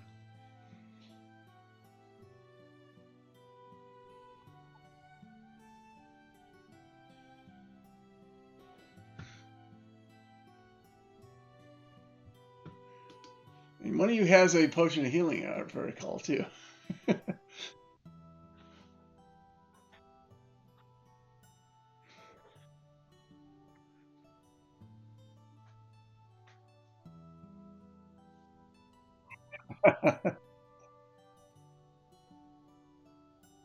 Okay. And you were attacking Dorian, right? Okay. So yeah, you miss Dorian. Crimson, what would you like to do?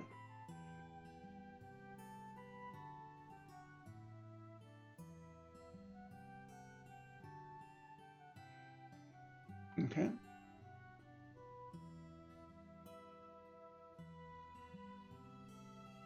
That she sees it coming, moves her head. The arrow goes flying aimlessly to the other side of her, to the ground.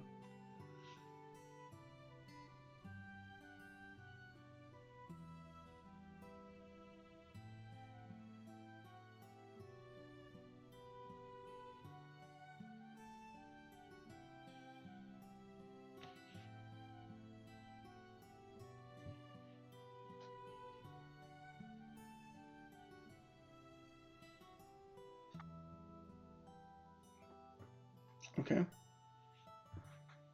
Sounds good. Torres.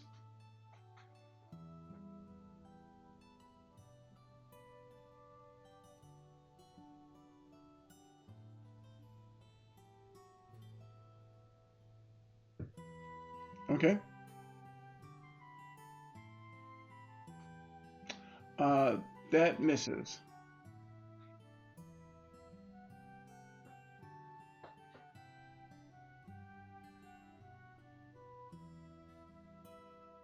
Okay. Then that. Okay. What did the circle just popped up?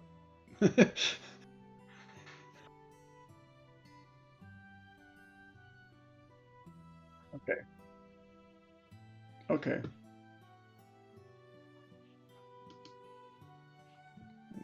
So you just so you brought that up, or when you cast? Okay. Okay. Um. Okay. So with the additional three, you do hit.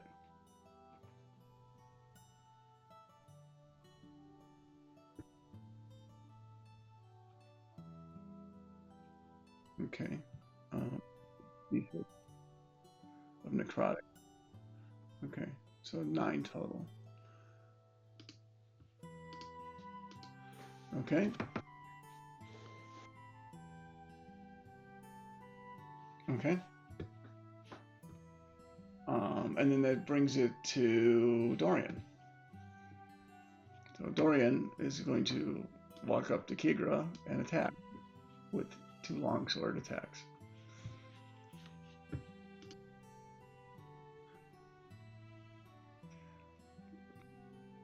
First one's a 23. I assume that's a hit. I'm sorry. Ignore that. I hit the D20 by accident. I don't know the damage on that. 9 slashing. um, and so you guys see Kigra fall.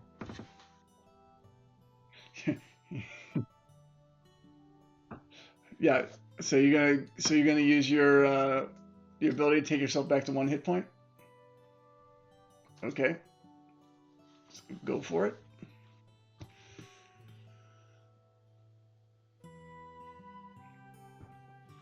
Not quite dead yet.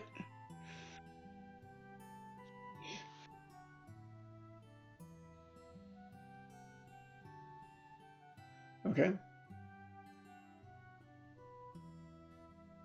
Um, you could do that on your turn, right? Yeah, unless it's a reaction. Can you do it? I think it's a bonus action, right? To do a second. Okay, then you can do yeah, you can do the action surge for sure as a bonus action. Because I don't think you used your bonus action last time. So go ahead and use your action surge.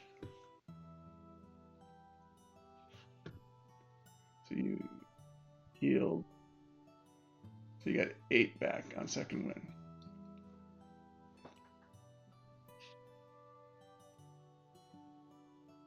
Okay. Now you're just bloodied instead of a CP.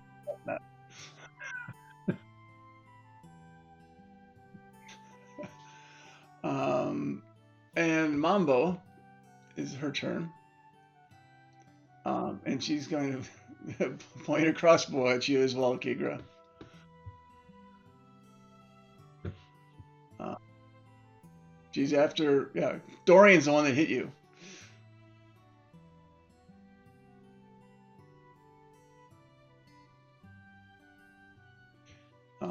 And then she goes, and with her light crossbow, 13, which I think is a miss, right? Okay. So, and that ends her turn as well. She likes her position. She's got to stay up there. Now it goes to you, Kigra. What would you like to do?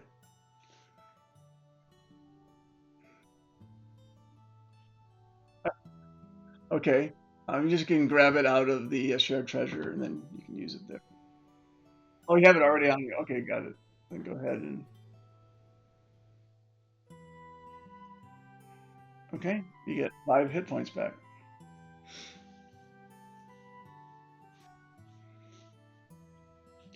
You still can. What else would you like to do on your turn? You've used you used your action, but you can still move and use bonus actions and.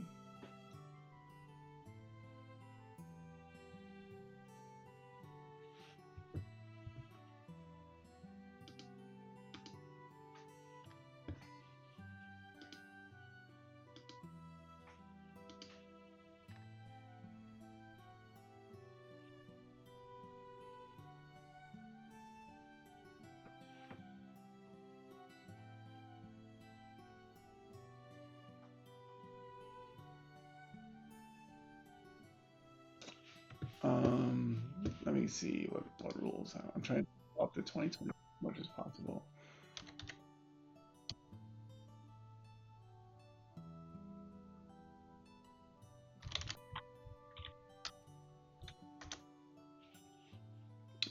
Let me see here. How do I?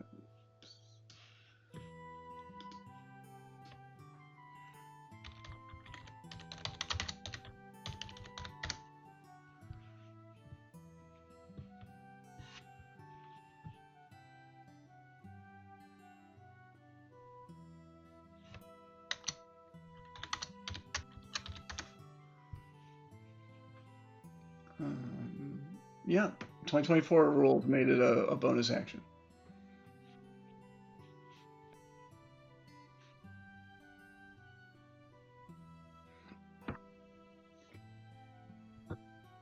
Okay.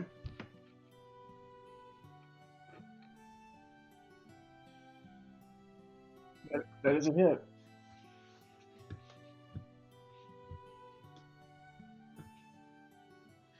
9 slashing. Okay. It is now Crimson's turn.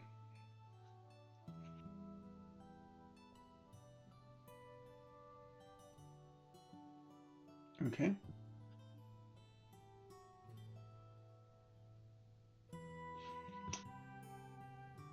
You still have it. Make your inspiration, yes.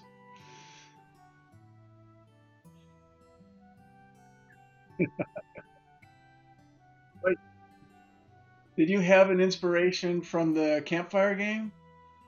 I don't know if you used that one yet. I think you had points. Oh, actually, no. Campfire game was about giving you bonuses on when you're searching for stuff. Never mind. That's how we decided to award those points out. So,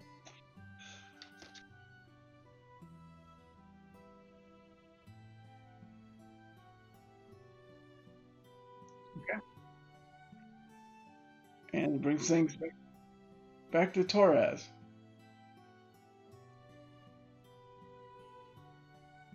Okay.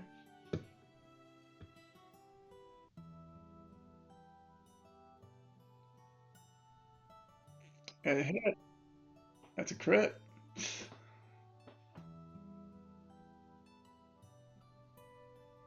Yep.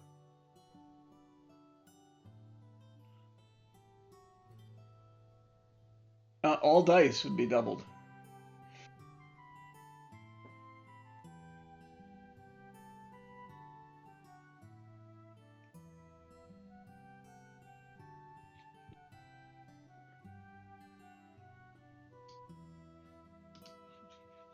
You see a little bit of blood, a little bit of sweat coming from her.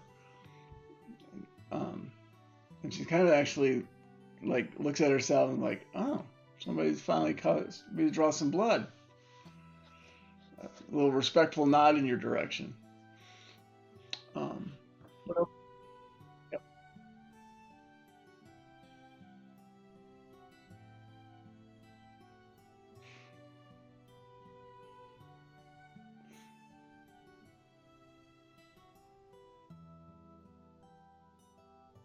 Okay.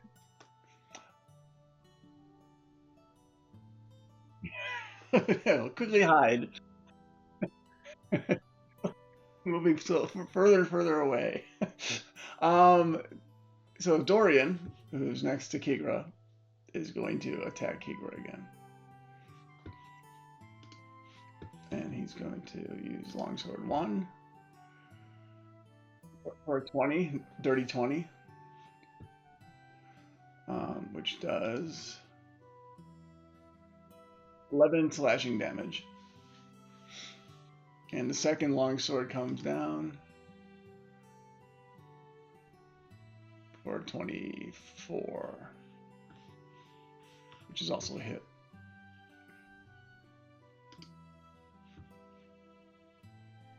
For another 10 slashing.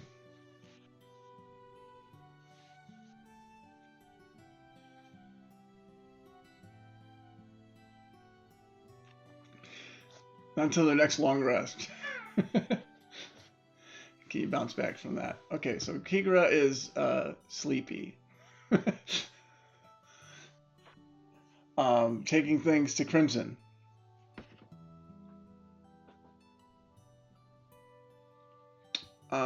Oh yeah, no, sorry, you're right. Mamba is after that. So Mamba is up there, sees Kigra on the ground. Um, going to do. Let's see. Let's see if she can't see. She knows where you're at, but can't see you, and she's not moving from there. Um, so what she's going to do.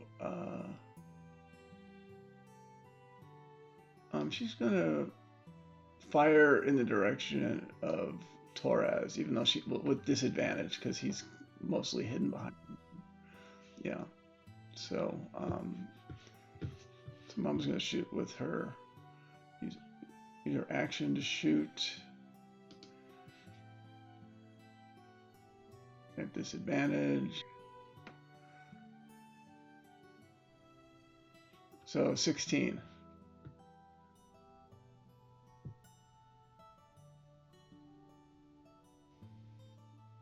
Okay. Okay. So that's a miss after shield, right? Okay. So yeah. So that misses. So you're shit. So as it comes by, you see a quick glow of a translucent color. Um, what color would you like that to be in? How would you describe what your spell looks like? So reddish, translucent red shield pops up, takes and the crossbow bolt falls off of it. And then on her turn, she scurries down the pole, so she's at the bottom of the pole now.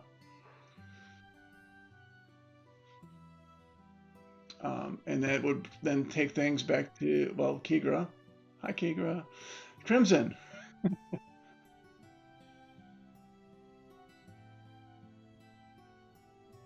Okay.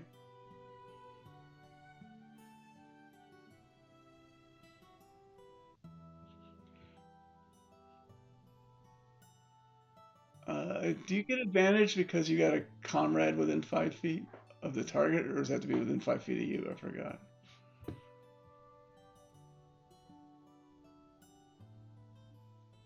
Yeah. Um, yeah.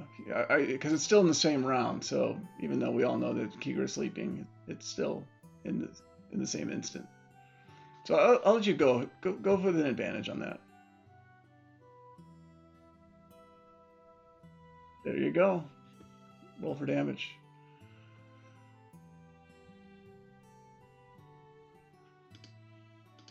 Okay. He's a bit bloodied too. That's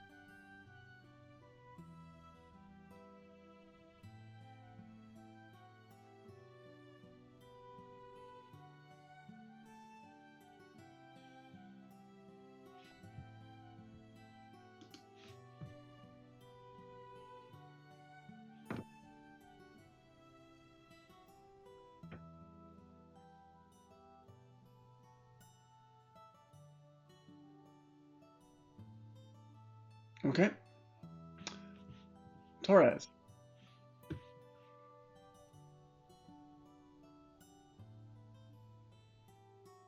Okay.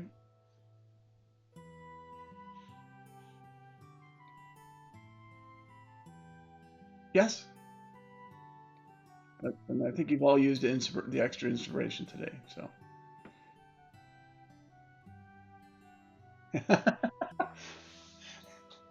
Well, I mean, I could control that part of it, but yeah. No, for those that aren't aware, yesterday was my 5th anniversary being declared cancer free. So, from stage 4 lymphoma. And as part of the reward, I wanted to give everyone in the party an extra inspiration they could use today. So that's why they have these things today. So it's a big milestone for me, and this is a great party, and I want to give them every advantage they can to, because they're boxing way over their weight right now. So go ahead. So I guess it goes back to, okay. So Torres, you did. So Dorian's gonna go. Um, Dorian knows Crimson somewhere over here, but doesn't know where. So he's gonna start moving this direction. And then he still needs to do a stealth check to see if he can see you, right? Or he needs to do, was it perception to see if he sees you, because you're hiding in plain sight. So let me. Okay. And so yeah, you sense he's coming, and maybe you're moving around the other side of the pillar, so he doesn't see you when he goes around the corner there. And so frustrated, he used the 8 of his movement there. He is going to head in the direction of Torres with the rest of his movement, which puts him here. And he's decided, rather than attack, he's going to use his dash action to bring him right behind Torres.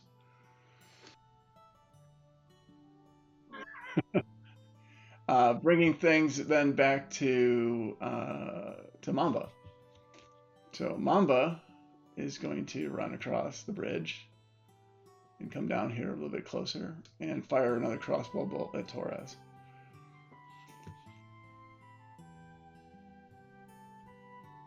Um,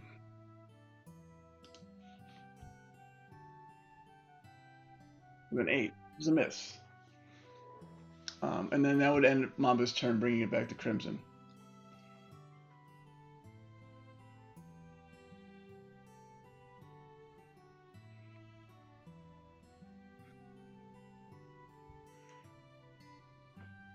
It does not.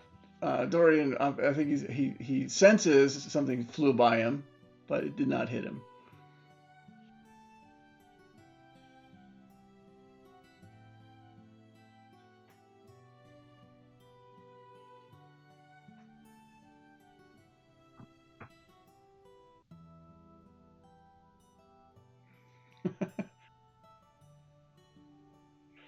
Okay. That brings things back to Torres. Yep.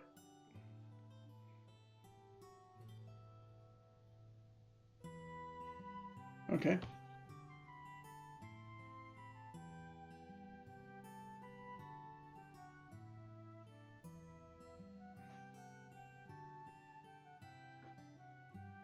That is a hit on. uh,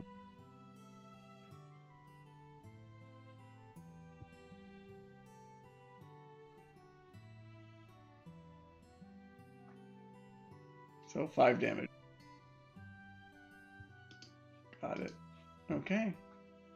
What else? Is that your? Okay. Let's see. Is Dorian is going to. He got called out by Crimson, so he knows you're over in that direction. But he's got somebody right in front of him, and he's got an ally that he's kind of flanking him with now too. So um, Dorian's going to attack Torres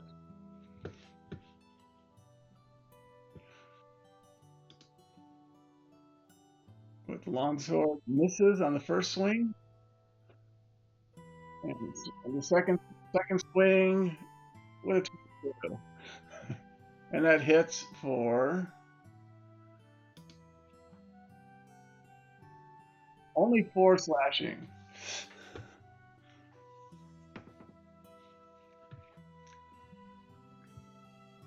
And then what? And then Dorian uses his movement to kind of hide a little bit from where he thinks Crimson is at, still without moving outside for an opportunity attack. So he's now got. If you don't move Crimson, he'd have half cover. Bringing it back to Mamba, who so Mamba runs up to you now with movement and attacks you with her short swords. So first sword is 13. Okay. And you used shield scroll last time, right? You don't have shield spell. Okay. I'm going to roll this separately so you don't freak out of the poison damage because she can't use it. Although the excitement of watching all those dice go. So that's 5 on the first attack, and the second attack, 21. And that one does an additional 8 piercing.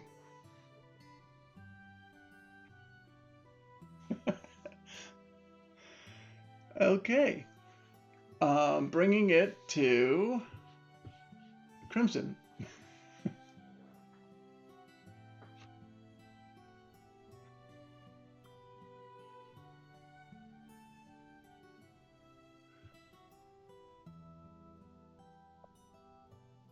You can get, yeah, you can get either one of them. You can get from there. From, okay,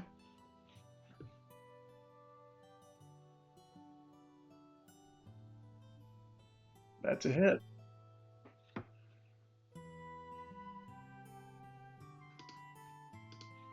Okay. Anything else you're doing? Run away.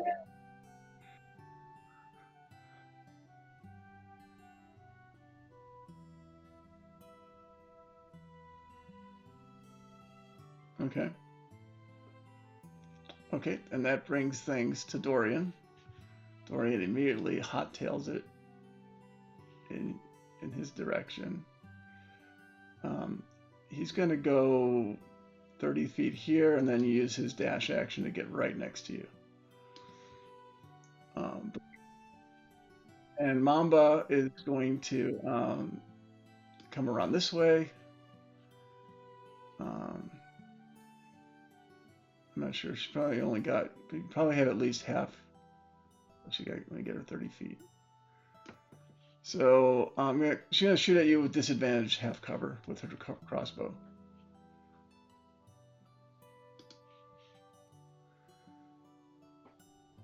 But wait for the disadvantage. 16? Still hits. Okay. And you take 11 piercing.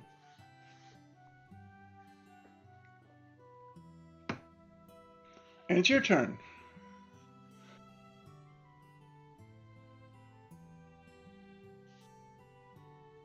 Okay.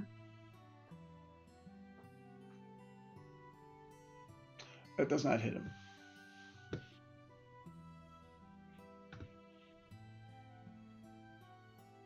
Okay.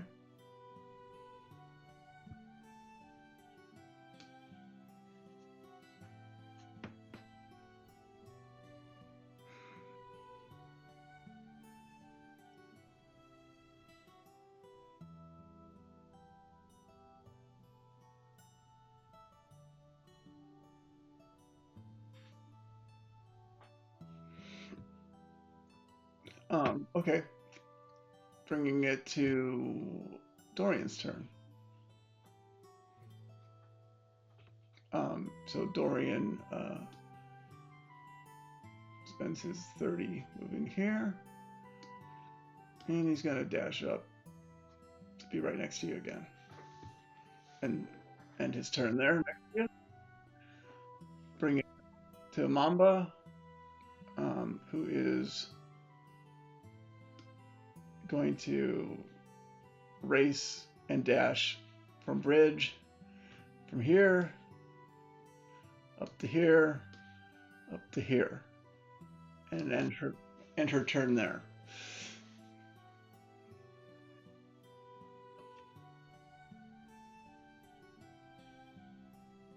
Okay. It does not hit.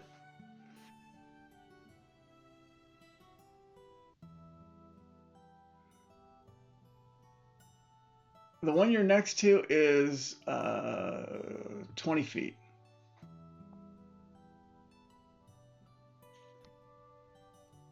Okay. And he has an opportunity attack as you move out. Oh, you disengage. That's right. Okay. He just swears. He shakes his fist at you.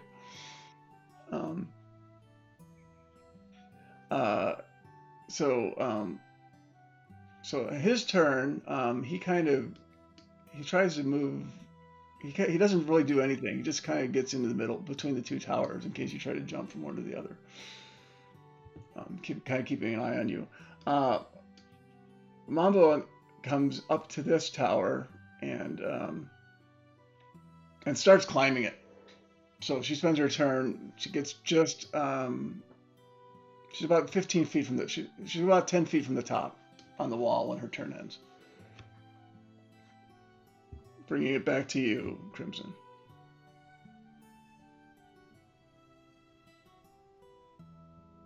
Okay. That's a hit. Yep.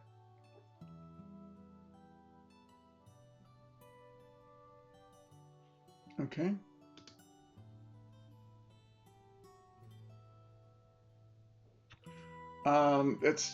It's a standard jump. It's 10 feet away, so you can jump to it, which is just an athletics check.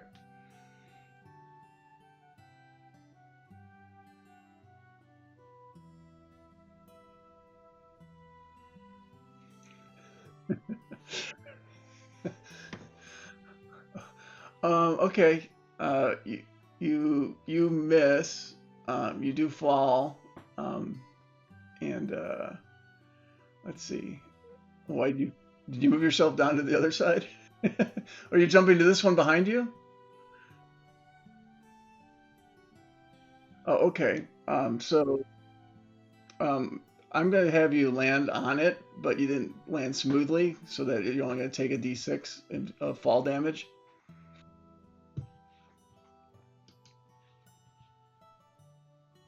So, and and the battle is over.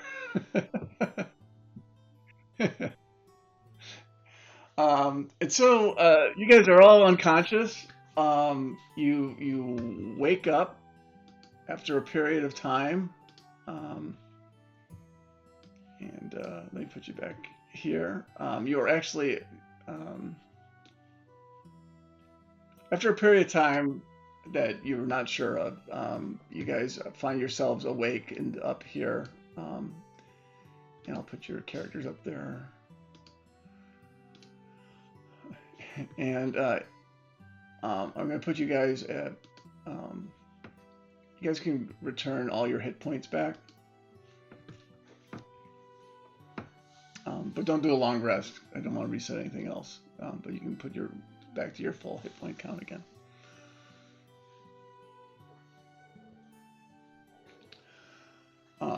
And you see both Christian and Veronica kind of looking at you guys, going.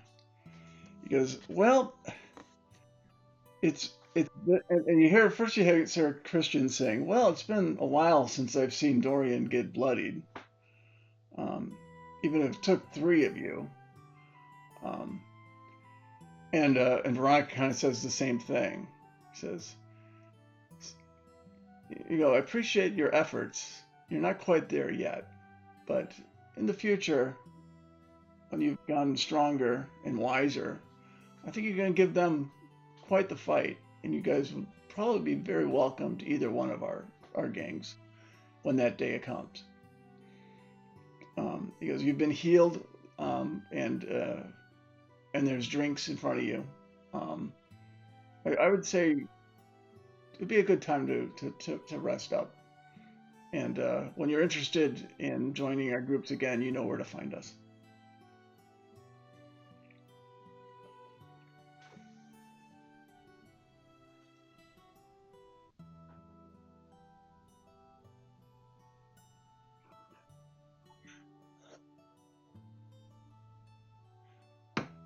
Okay. You guys see Kigra kind of get up, check all of her pockets. You are in a town full of thieves, so but nothing appears to be missing. And yeah, you kind of see her, and there's maybe a little bit of disappointment in her walk. Maybe like you're probably all feeling something like that, but you are all alive. You did make a good impression, even if you weren't able to defeat their champions as of yet.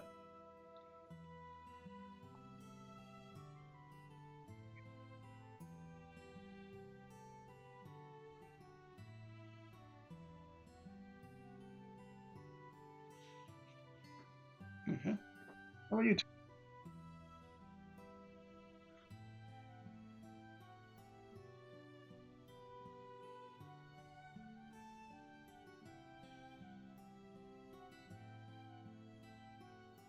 Okay, sounds good. Um, and so I think what we'll do, I have to end this episode a little bit earlier tonight. I think we'll end it here. It's a good spot to end it. Um, for the three of you, you're all going to level up now.